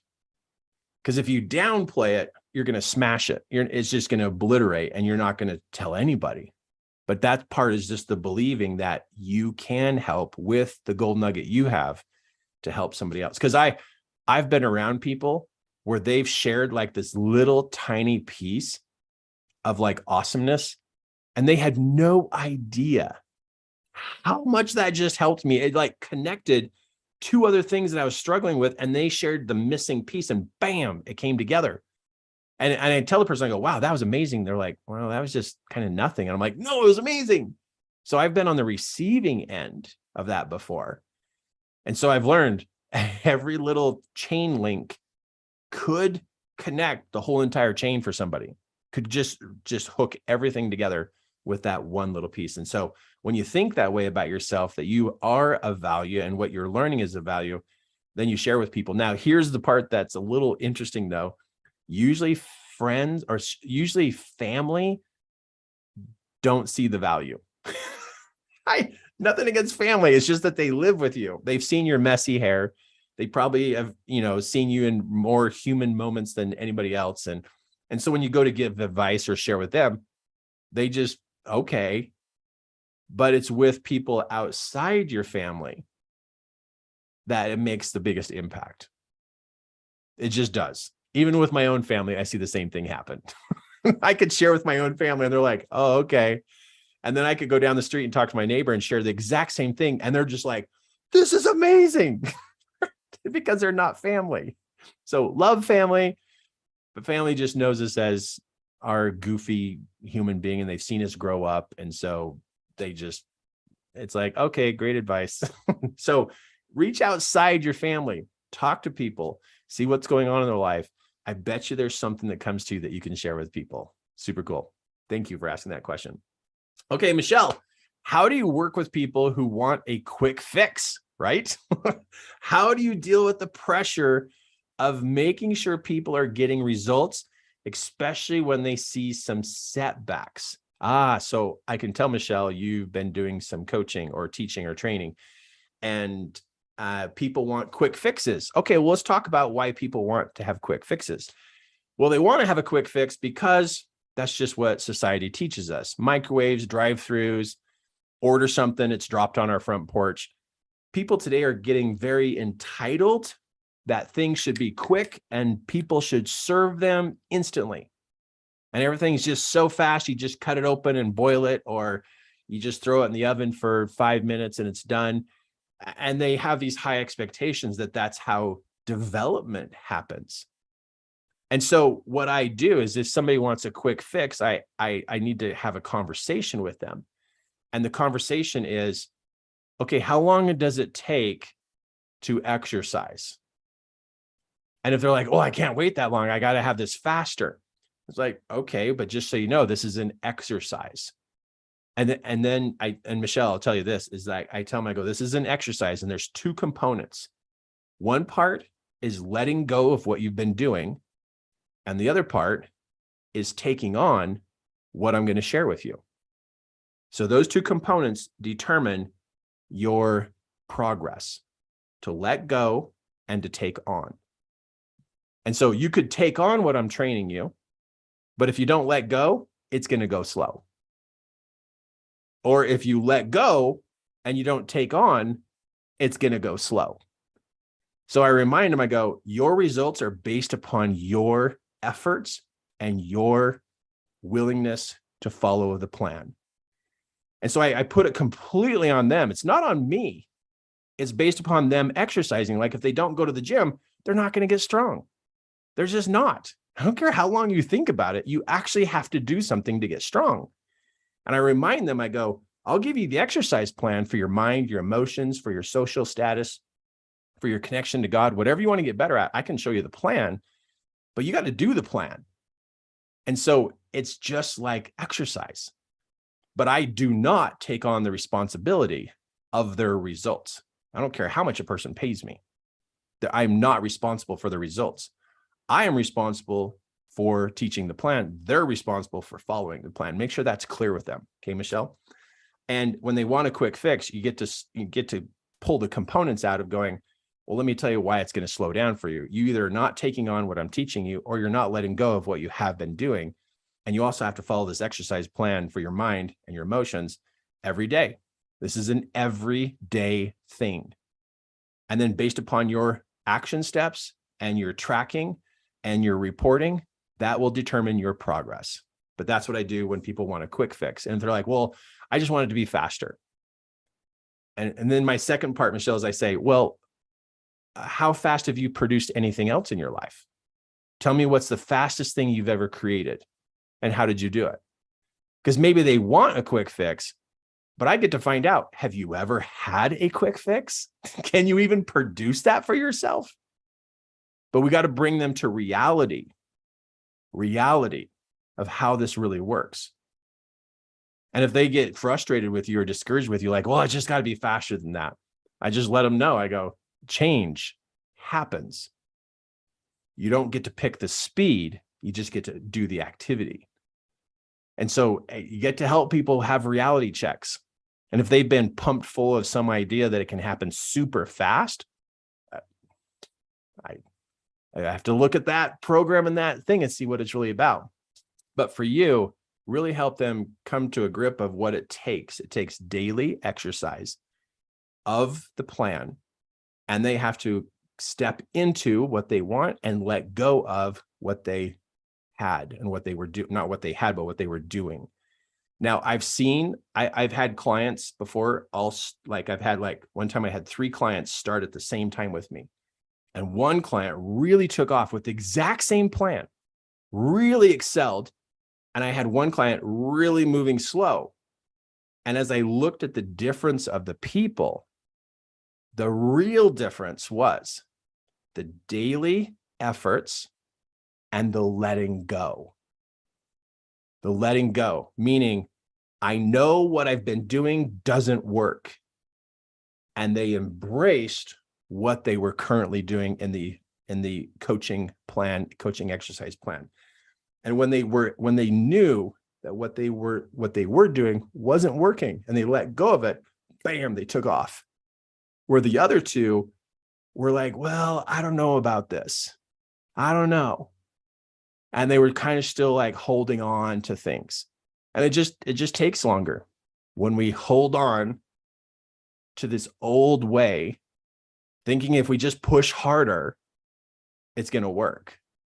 So I just see that that's a really, really big difference. And then how do you deal with the pressure of making sure people are getting results? I don't know about that one because I don't have pressure of making sure people get results. I'm not responsible for it. I'm not accountable for their results. I'm here to teach them what to do and to check them every week if they're doing it or not and point out what they're not doing. It's like if I hire a fitness coach, if I put responsibility on my fitness coach that I'm going to be strong, that's irresponsible. That's like teenage thinking. Well, my parents have to make sure I'm happy. That's teenage thinking. Mature thinking is I'm in charge of my own results. So if you have any clients that are putting pressure on you, they are not mature in what they're doing. They're not owning their outcome. And you might need to have that conversation with them is like, hey, this is your thing. What you do and what you don't do and how you do this is going to affect your results. I can't control that.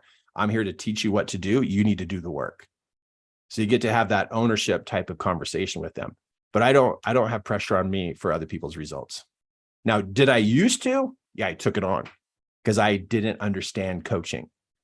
But now that I understand coaching over the last, 10 years of coaching is a lot different than the first time period because I thought I was responsible. But let me help you. You're not responsible for their results unless you told them you're going to be responsible. Did you tell them, I'm going to be responsible for your results? No, you're not responsible for the results. No. And that the expectation of that gets to be corrected of like, no, you're responsible for your results. I'm responsible to correct you.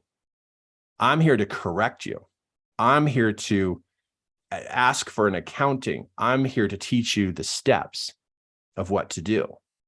That's so you get to make sure that those roles are clarified.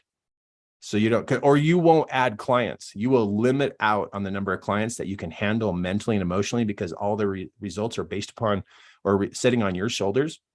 And I totally get that. I maxed out at like 10 clients and I was like, I could work with more people. I released that responsibility and put it back on them. It's like, no, they're responsible. I'll do my job. They got to do their job. And then boom, I then was up to 30, 40 clients and be able to work with people one-on-one. And so it's huge, but I'm going to tell you, it's not your responsibility. Don't take it on. You're not there to save people. You're there to train them a skill that they can use for the rest of their life. It's about what they're doing, right? Cool. Great question. Great question. Okay, Brenda, I love to organize space and make it functional. I want to help others organize their kitchens or their homes. I'm good at it. How do I find and get people to let me assist them? Okay, are you going to your neighbors? Are you going to the internet and saying, hey, I'm going to do this for free. Who wants help? What you need to do is you need to have practice clients so that you can get testimonials, so that you can tell people what you did for people. And so you need to do it for free. You need to go out there and say, hey, I'm looking for 3 people. I want to help 3 people get their space organized. I want to organize their kitchens and your home. I'm really good at it. I'm going to give you this many hours. And I just want to show you what I can do because I want to start telling people that I'm doing this full time. And the program is normally $1,200. And I got 3 openings that are free. Who wants it?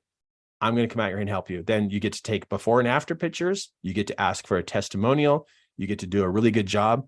And then you put that out there. You start telling people, look what I did. Here's a before and after picture. Here's the testimonial. This is what I do. If you want to do this, I now have 3 openings that are half price. So you do free, you do half price, and this primes the pump so you can get more testimonials and more pictures of before and after pictures and build a portfolio of success. That's what you want to do in the beginning, is build a portfolio of success. So then you can share the successes you've had, which then will attract more clients. But that would be the question I have is do you have a portfolio of successes that you're using? And if they're not convincing or engaging enough, you need to go get some more experiences that are more drastic, more bigger testimonials. And so sometimes you got to do some of that at the beginning to prime the pump of having those testimonials and having those before and after pictures, and especially in the work that you're going to do, so that you can show that and showcase that. And if you can get video testimonials of them, of going, yeah, before it was like this, and then now that she came in, Brenda was here, oh my gosh, my home is amazing. That's powerful. And then now you put that out there, meaning on social media platforms, and you go to places where there's people and you tell them what you do. The word will spread. But you do a couple for free to just prime the pump. Then you do 1, 2, or 3 as half price. And then within 5, 6, 7 people, you'll be up to full price. But that's what you do. But you got to build that portfolio, because that's what I had to do in the beginning. It's like, okay, I don't have testimonials. I got to go help people, and then create the moments, get the testimonials, get permission to share the testimonials. Then the testimonials bring other people in because they're like, wow, what he does work, or what she does works. And then people who want that, then they're like, wow, you're good at this. I can see from the people you worked with that this is valuable. But that's how you prime the pump. And so even in the beginning, maybe it's for free. You're still getting paid with pictures and testimonials, which are invaluable when you're starting out, are just priceless. I remember my first 5 testimonials were so priceless. It was like, look what I can do. And people would go, oh, you do know what you're doing. Okay, I'll hire you. And it was like, oh, you need other people talking about you through testimonials, through videos, through written testimonial, through pictures, before and after pictures. That's the biggest part right there. And then you're telling people. And when you get on social media, what you want to do is you want to be giving tips. Give a tip, give a tip, give a tip, invite. Give a tip, give a tip, give a tip, invite. So about every 3-4 days, you invite, but you give 3 to 4 tips of like, hey, if you're organizing your kitchen, here's a tip. And so you're giving tips so people can see what you do. And then after 3 or 4 times of sharing tips, then you invite. And you just get on that pattern on different social media platforms that you're familiar with and can do well at. And then you do that pattern. So people start to see what you do. They get interested in what you do. They start to follow you. And then you invite, and then they finally call you. And then now they get to be one of your clients because they see your testimonials and they've seen all your tips. Cool, huh? Love it. It's so good. Good job, Brenda. Okay, Kayleen, as important as nutrition is, do you have someone on your team educating your clients in functional nutrition, not pop culture nutrition? If not, why? As important as nutrition is, do you have someone on your team educating your clients in functional nutrition? Me, we don't have nutrition. We work on what we coach on is we coach on mindset. There's 5 functions of the mind that have to be mastered to be able to control your destiny, control where you're going, because that's the full control of your mind. So we work on those 5 functions of the mind. I don't have a nutritional person on my team or a fitness person. Has that been on my mind before? Yeah, it's been on my mind, but we're really good at the niche that we have about how we coach. And so I don't know how to answer your question on that, Kayleen. So I don't know. We don't have nutritional people on our team. Cool. Thanks for asking though. Mark, Okay, how do you create your first syllabus? How do you do that? Oh my goodness, right? Let me see if I pulled one of those slide decks up. I have so many slide decks on my computer. There's so many cool slides and everything. Let me show you. See if I have one right here with content. Your first syllabus. So I can show you this slide right here. Let me see if I can go somewhere with this. Okay, it's gonna be a little messy as I kind of got to get this arranged here to show you, Mark. Okay, hold tight just for a moment. All right, let's see if I can show this. All right, kind of messy, but we'll just roll with this. This is a slide I've used before, so it hasn't been reset into its beginning form. Let me go to this. I'm going to go to this one first. So whatever your content is, whatever ideas you have for content, I suggest putting them on sticky notes and putting them on your wall in different categories with content. So use the sticky note exercise. All your individual principles, all your individual ideas get to be written out and put on the wall. Once you see all of your ideas on the wall, there are some ideas that are going to fit together. And they're going to be organized into different columns because they kind of go together.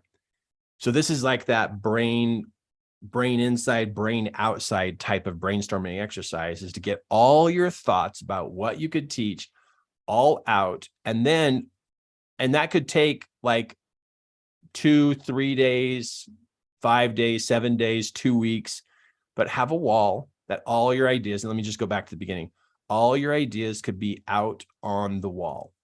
And they're just across the wall. And if you can quickly see that maybe 2 of them kind of go together, we'll put them together.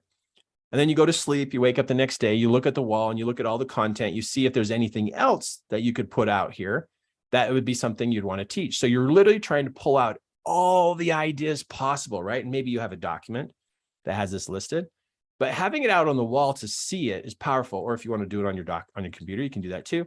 And then you want to take your ideas and you want to group them the way that the ideas kind of flow together.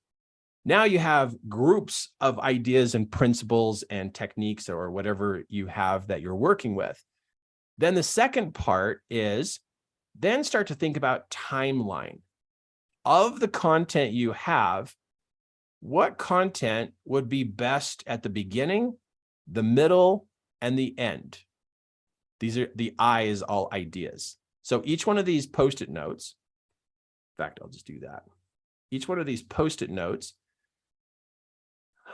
you will find fit somewhere. So this Post-it note, maybe this is the first part. Maybe this one is the last. Maybe this one is the middle. Maybe. But on your wall, you now have a timeline. So you're going to take these ideas and you're going to move them to kind of see where they fit. And you're just physically moving them to see what this possibility could be. And you're going to test it. And then you go to sleep. And then you wake up the next day. And then maybe you adjust some things. Maybe this one goes here. Maybe that one goes there. And then you go to sleep that night. And then you wake up the next day. And then maybe now it's like, whoa, that's got to go here. The client journey, right? The client journey. And through the course of a couple of days of having this out in front of you with individual ideas that are now grouped together and on a timeline, it starts to take shape and form. Shape and form of how you can serve the people you're going to work with. Then what you do is you get a practice client. Hey, practice client, I want to test something on you. And they're like, what do you got? Well, I've been putting together a program. I want to test this on you. Would you be game if I taught you 5 different lessons about how to become or how to do this? And I want to test this. And then you're going to give me feedback if this works or not. So then you find a test client, Mark, and you test this program on them. And at the end of every session, you ask them, how did that turn out? Does this make sense? And then as you go through the program and you get to the end, you ask them, is there anything you'd change the order of that would best fit the way you are? Then this person gives you feedback. And maybe the feedback says, oh, that needs to be second. This needs to be third. So then you got feedback from this person. Thank you, person. Then you get your second practice client. Now you test the program again, not on the same person. You test it again on the second person after you've made your adjustments. Then the client will say, yeah, this one piece is good, but I think it should be here at the end. And they help you refine it even more. So then what do you do after the second client? You have the third client.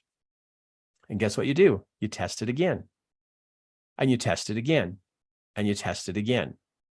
And you keep testing. You test, measure, and adjust. That's what I've been doing for 18 years. Keep making it better from the feedback you get. You do the work to come up with the ideas and group the ideas and then come up with the timeline the best that you know how, but then you got to talk to people and test it out with people. They help you develop the syllabus through these focus appointments or focus groups, because you could work with a group of people if you wanted to, pick 3 or 4 people and actually walk all of them through the program at the same time. Or you could work with one person at a time to get more of an individual experience. But you create what you think is going to work, and then you get to test it out on people and have them give you feedback. What works and what doesn't work, and what would you adjust? They help you refine your program, and your program gets better and better and better and better and better. And I will have to say, I'm going to just brag just for a second. That's why every program I designed became phenomenal. Phenomenal. I'm not kidding. It's not because I'm a genius. It's because I learned to listen. They helped me. The audience helped me. I would ask the audience, did this work? Did this not work? What do you want different? Every class, I would ask the audience, what would you change about this class? Every class, every coaching client, I ask, what would you change about this program to make it better? And they helped me make it better. Your syllabus will grow and develop as you are willing to do the work to get it close and then test it on the people and ask for feedback. They will help you the program will become awesome because they know what they want. They know what works because you just tested it on them. But you let them know, hey, I want to do this class, and then you're going to tell me how it works and what if it works or not. Isn't that cool, Mark? So good. It's awesome, right? It is so awesome. I love this. Wow, right? Okay, next question.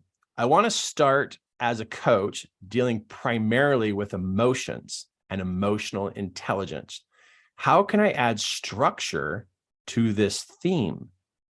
Structure to emotions. Wow. There's a lot of structure when it comes to emotions. How could I answer you in the time we have? Let me think about that really fast. Emotions. So emotions come from a lot of different places, and there's lots of different kinds of emotions. I can already hear chapters and different sessions here about emotions. I can hear discovery of emotion.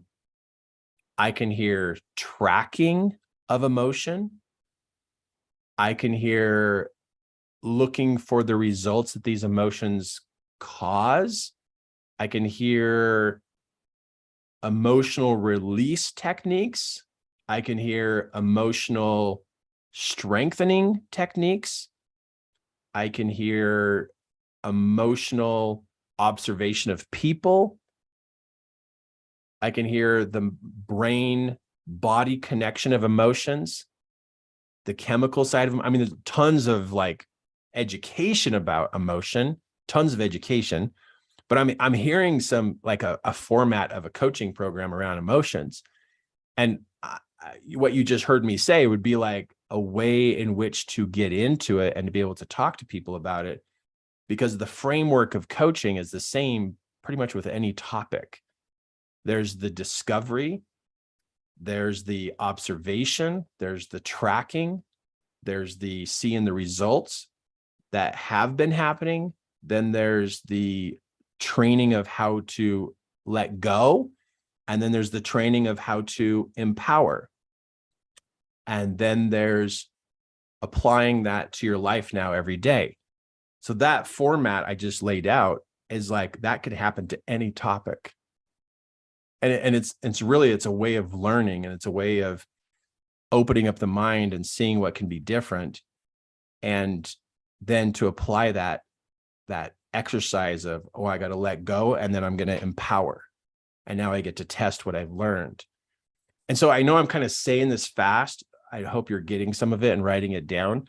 But the part about, if you feel drawn to help people with emotion, there is a lot of structure around that. Emotion is not, emotions are like thoughts, right?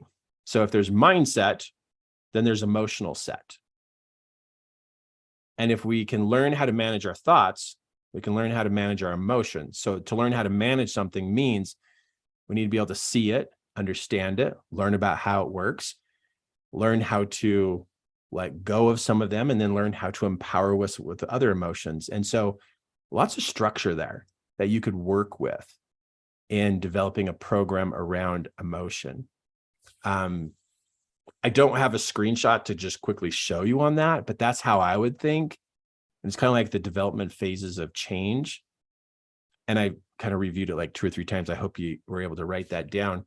But here's the part that you said here too, is how can I structure this to a theme? A theme. I'm good at structure. I'm not really good at themes. I don't know, maybe I am, I'm not, but to me, what I think about is what are the problems people face, and what are those problems causing? And then what is the solution to those problems? And so that's how I think, is I go, okay, what are the challenges? Okay, what are the solutions? And then how do I train them on those solutions? And how do we cause those solutions to happen more and more and more so they can change? So my mind goes to more of a framework more than a theme.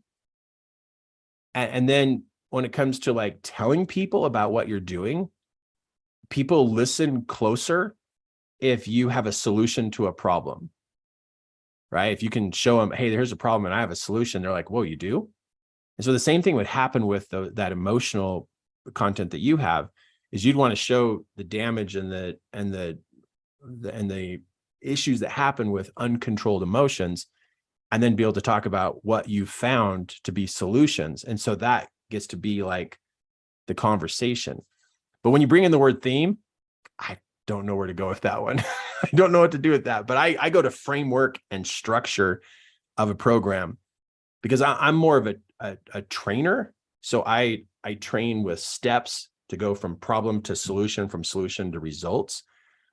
And if I was working with you and, and like had a conversation with you, that's where I'd go with you, is I'd help you build that framework of what are the problems, what are the solutions, and then, okay, what are the results that we can cause by these solutions? And then that becomes your program of how to move them from problem to solution, and then from solution to results.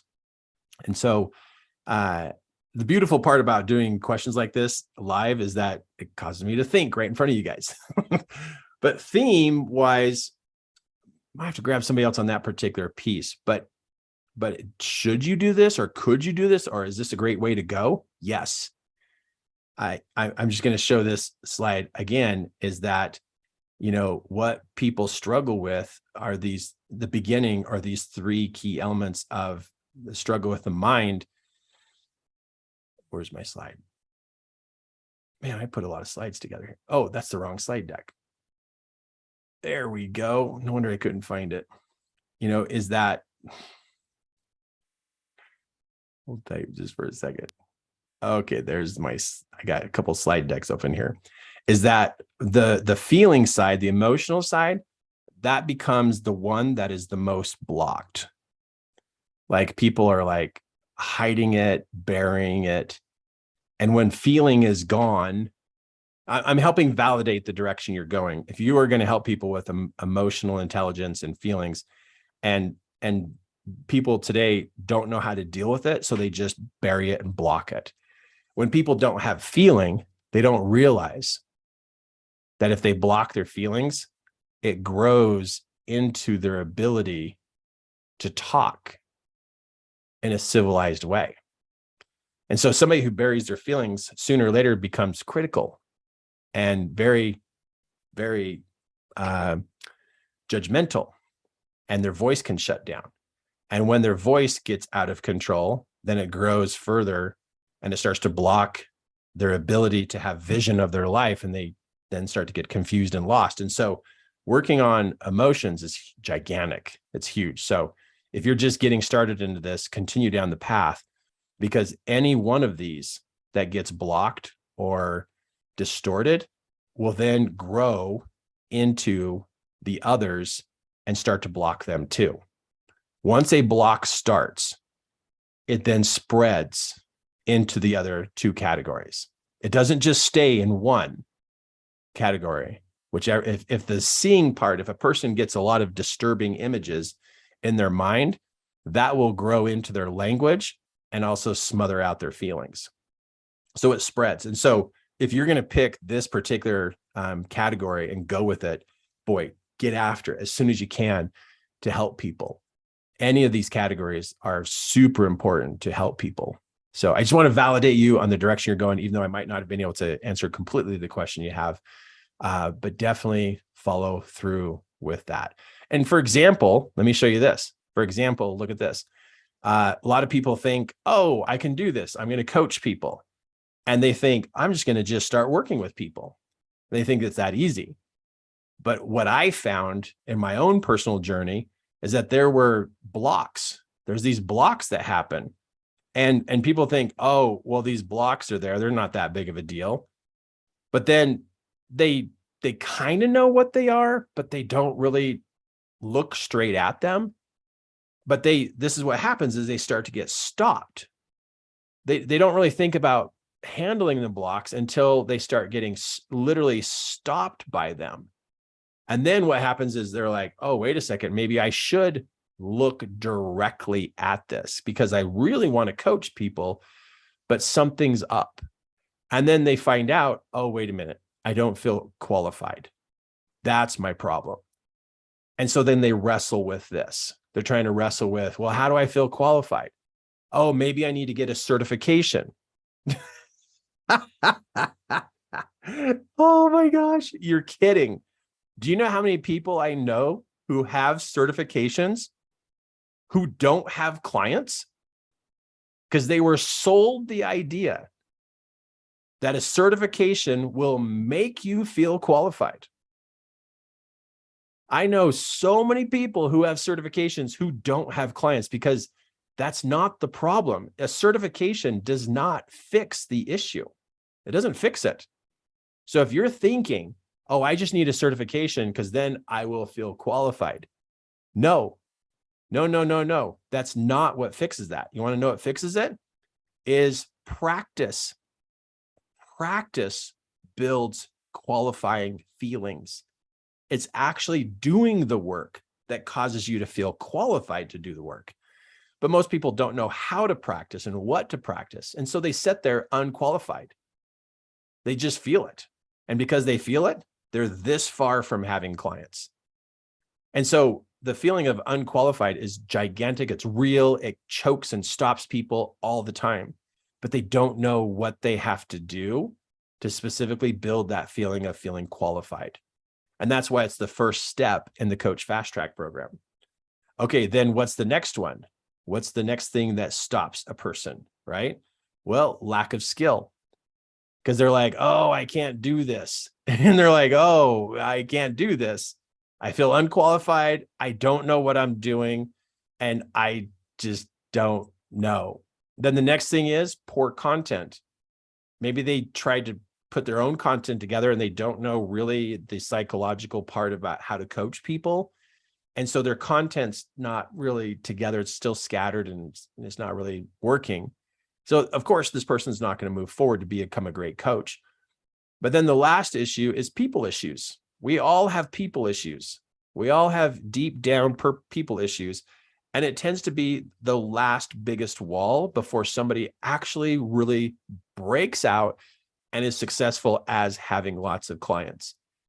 And along the way, sure, you could pick up a couple people here and there, but it never really takes off because there's these four main issues that I know of that I've coached people on And I see people get stuck. I've been doing this for 18 years. I know where people get stuck. I know psychologically what stops you.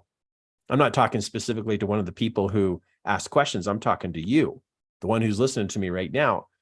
If you want to have clients and you want to do a great job at this, just so you know, there are things you have to let go of. There's certain things you have to let go of, and there's certain things that you have to be empowered with. We have to change the way your mind is functioning so you can be full-on coaching. And this is what I had to go through, and this is what every successful person has to go through too, is they have to go through a changing of the mind. Now, you could figure this out on your own. It's just going to take a long time. So you do-it-yourselfers, man, you go for it. It's just going to take you a long time. Or I could help you, and I could help you look directly at what to change, how to change it, so you can be on the other side of these blocks and working with lots of people. And you could have paid clients, and you could have a full-on running coaching system. But if somebody is struggling between here and having clients, paid clients, I could pretty much guess what it is, where the issues are. I've been coaching on this for a long time, and I know exactly what to do. So I want to help. I want more coaches out in the world. I want more people getting helped. I want more kids getting help from adults. Kids have issues. Kids have serious issues today. Adults have serious issues, but the kids, the teenagers these days are growing up with serious issues. And if we don't have enough coaches, we're going to have a mess on our hands in a very short number of years, a really big mess, worse than we have right now. But we need to help you get through these blocks so that you can get on to having ongoing clients and be able to do this full time so you can help as many people as possible. But if you've ever felt unqualified, if you've ever felt like you had a lack of skill, if you've ever felt like you had poor content, or you know you have people issues in one way or another, either shy or you are harboring feelings about somebody from your past, that's good. All of these are going to block you. Now, what's beautiful about this is that, yeah, I did build a program that walks you through each one of those blocks so you don't have a block, so you can be successful. These are 5 empowering phases that the Coach Fast Track is built on. And it's after all my years of study of people becoming successful as coaches and people who failed, people who literally quit and turned away and never came back. They just literally completely threw it away because they didn't know where they were unqualified at. They didn't know what skill to really learn. They didn't know what content really works. They didn't know about their people issues.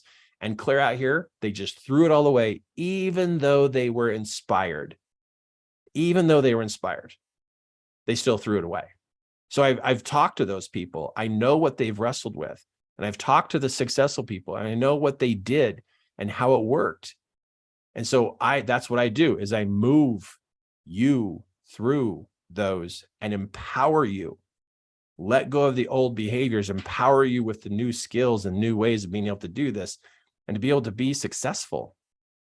And then to give you a program, right? A full-on coaching program that you can use from the very beginning of the program and have a license to use it, so you don't have to feel guilty if you're swiping my content. And if you want to build your own program, let's build a fantastic program, not just a so-so program. And if you're an empath, I'm an empath. Everything I train has empath foundation to it, intuitive training. I'm all about being intuitive, all about using your empath gift, because I know that it's one of the last missing pieces when trying to get organized as a coach is, yeah, there's all these pieces to pull together, but when it comes down to it, there's one very, very big piece that makes a big difference in your overall effect as a coach. And it's the God-given gift that you have to work with people. God gave you a gift to work with people, and you get to use that gift to change lives. And it's okay to have a business and use your gift, because God wants you to be financially okay so you can use your gift every day with as many people around the world as possible. But sometimes people hide their gift, which you might be doing. You might be hiding your gift and not even using it.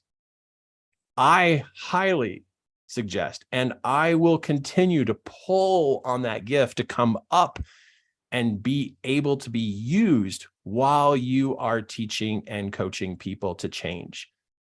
Because change is a miracle. It's a miracle when it happens. And if you are open to allowing your gift to come to the surface and be applied to what you're doing, you now can feel whole and complete in you being a coach and having a business. And it is okay. It is part of your design to be a full-time coach and be able to do this full-time because your needs are taken care of and you're able to change people's lives in your community, in your family, in your own personal life, and in the world. That's what I'm all about, is helping you get organized to be able to do that. So if you want to talk about this and find out more about this Coach Fast Track program, go here. Go to 3ke.2/let's coach. Go check it out. Really, just jump on a call and it'll be with me or Wayne or Cody, and we'll answer your questions and give you all the information you need. So then you can sleep on it and you can come back the next day and answer. No pressure. We just want to make sure you understand what we can do for you and how we can escalate your progress in what you're being inspired to do. That's why it's called Coach Fast Track. And if this is easier to do, then scan this with your phone right now. It'll take you to the link. And so you can answer my few questions I have for you. And then you can schedule a call either today, tomorrow, and then let's talk. Let's get you all the information so you can make a decision and get going, right? Get started. And I know you're wondering, like, okay, Kirk, who else has had this happen and it's awesome?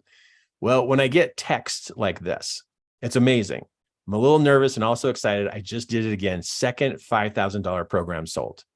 Second, from doing a webinar. This is one of my clients, right? One of my clients. I love it when I get these texts. I love it.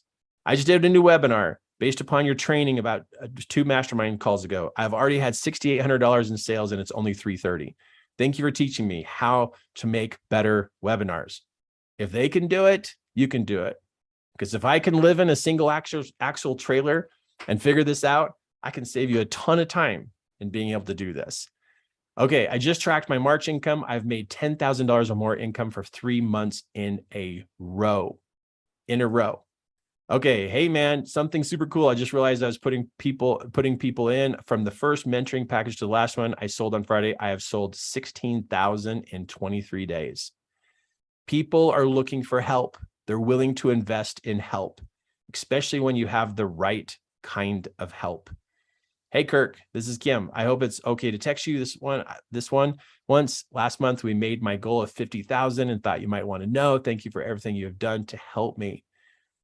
It's amazing. It's real, but nothing's going to get better until you step into learning and how to do this so that you can be skilled, you can be qualified, and you can do what it takes to be able to help other people in their life. So go ahead and go to that link and schedule a call. We seriously are here to help you get started from the very beginning. We want to make sure you are organized, you are put together, and that you are being trained from the inside out, and that you are having those elements of change happen for you. Jumping on here and answering the questions I did for you today was just fantastic. I now invite you to jump in. Don't sit there wondering if you're to do this or not, and sit there behind your wall thinking you're going to figure this out, get through these walls fast. They're tricky. These walls are tricky. It's because it's deep in your psyche. They're tricky. They've stopped you for a long time. We can help you get through those walls. We can help you get to those people who are looking for you. You're meant to do this, and you know it. But sitting behind those walls, wishing you could get somewhere is not going to do it. It's just not. So being part of the Coach Fast Track program, you're going to get through these walls. You're going to get trained. You're going to understand the deep parts of the psychology of what's under the surface and how to help people where it really matters. and you'd be able to change people's lives everywhere you go, everywhere you go, everywhere. So go ahead and scan this code. Go ahead and scan it. Answer my couple questions so I can know where you're at and what you're doing, and then jump on a call. And if you don't know how to scan with your phone, you're totally fine. Just write this down. It's 3ke.2/let's coach. You could take a picture of it. As soon as we're done here, just jump on your computer, log on, or on your phone, log on. And I think they're posting this in the chat box. So if you go to the chat box, you can actually click on this and go there and schedule your call. So I totally believe this. Children must be taught how to think, not what to think. We've had too many years of being told what to think in this world. Now we get to activate our mind to know how to think. There was a day my wife and I were walking through the parking lot at a store. And as we were walking through the parking lot, we're walking by vehicles, and there's this loading dock, and there's a mom and a dad, or the dad, sorry, was out loading stuff in the back of their vehicle, like you saw in that picture. And they were loading some stuff up, and Kim and I are just walking by, and we're talking to each other as we're walking, and one of the kids in the vehicle yells out, "Mom, I hear Kirk Duncan." And I said, "Kim, did you just hear that? Did you just hear that?" And it's this random car, right? This random vehicle, and there's a kid inside, and he's yelling to his mom, "Mom, I hear Kirk Duncan." And he's sitting in the back seat or the middle seat of their vehicle, and his window's down, and he's tapping his mom on the shoulder saying, "Mom, I hear Kirk Duncan. He's around here somewhere." And we hear the mom say, "Oh, you're probably just thinking of that because we listened to his CD earlier today." And he goes, "No, Mom, I hear him right now. I hear him." And so we're talking, and we stopped, and I said, "Hey, kiddo, what are you doing?" And he looks out the window and he just yells, "Mom, he's right there." And she looks out the window and she's like, "Oh my gosh, that is Kirk." And all the doors open up, and this whole family flies out of the vehicle, and they fly out and they come over to shake my hand. And I'm just in shock. Like, what is going on, right? Like, what's happening here? What is happening?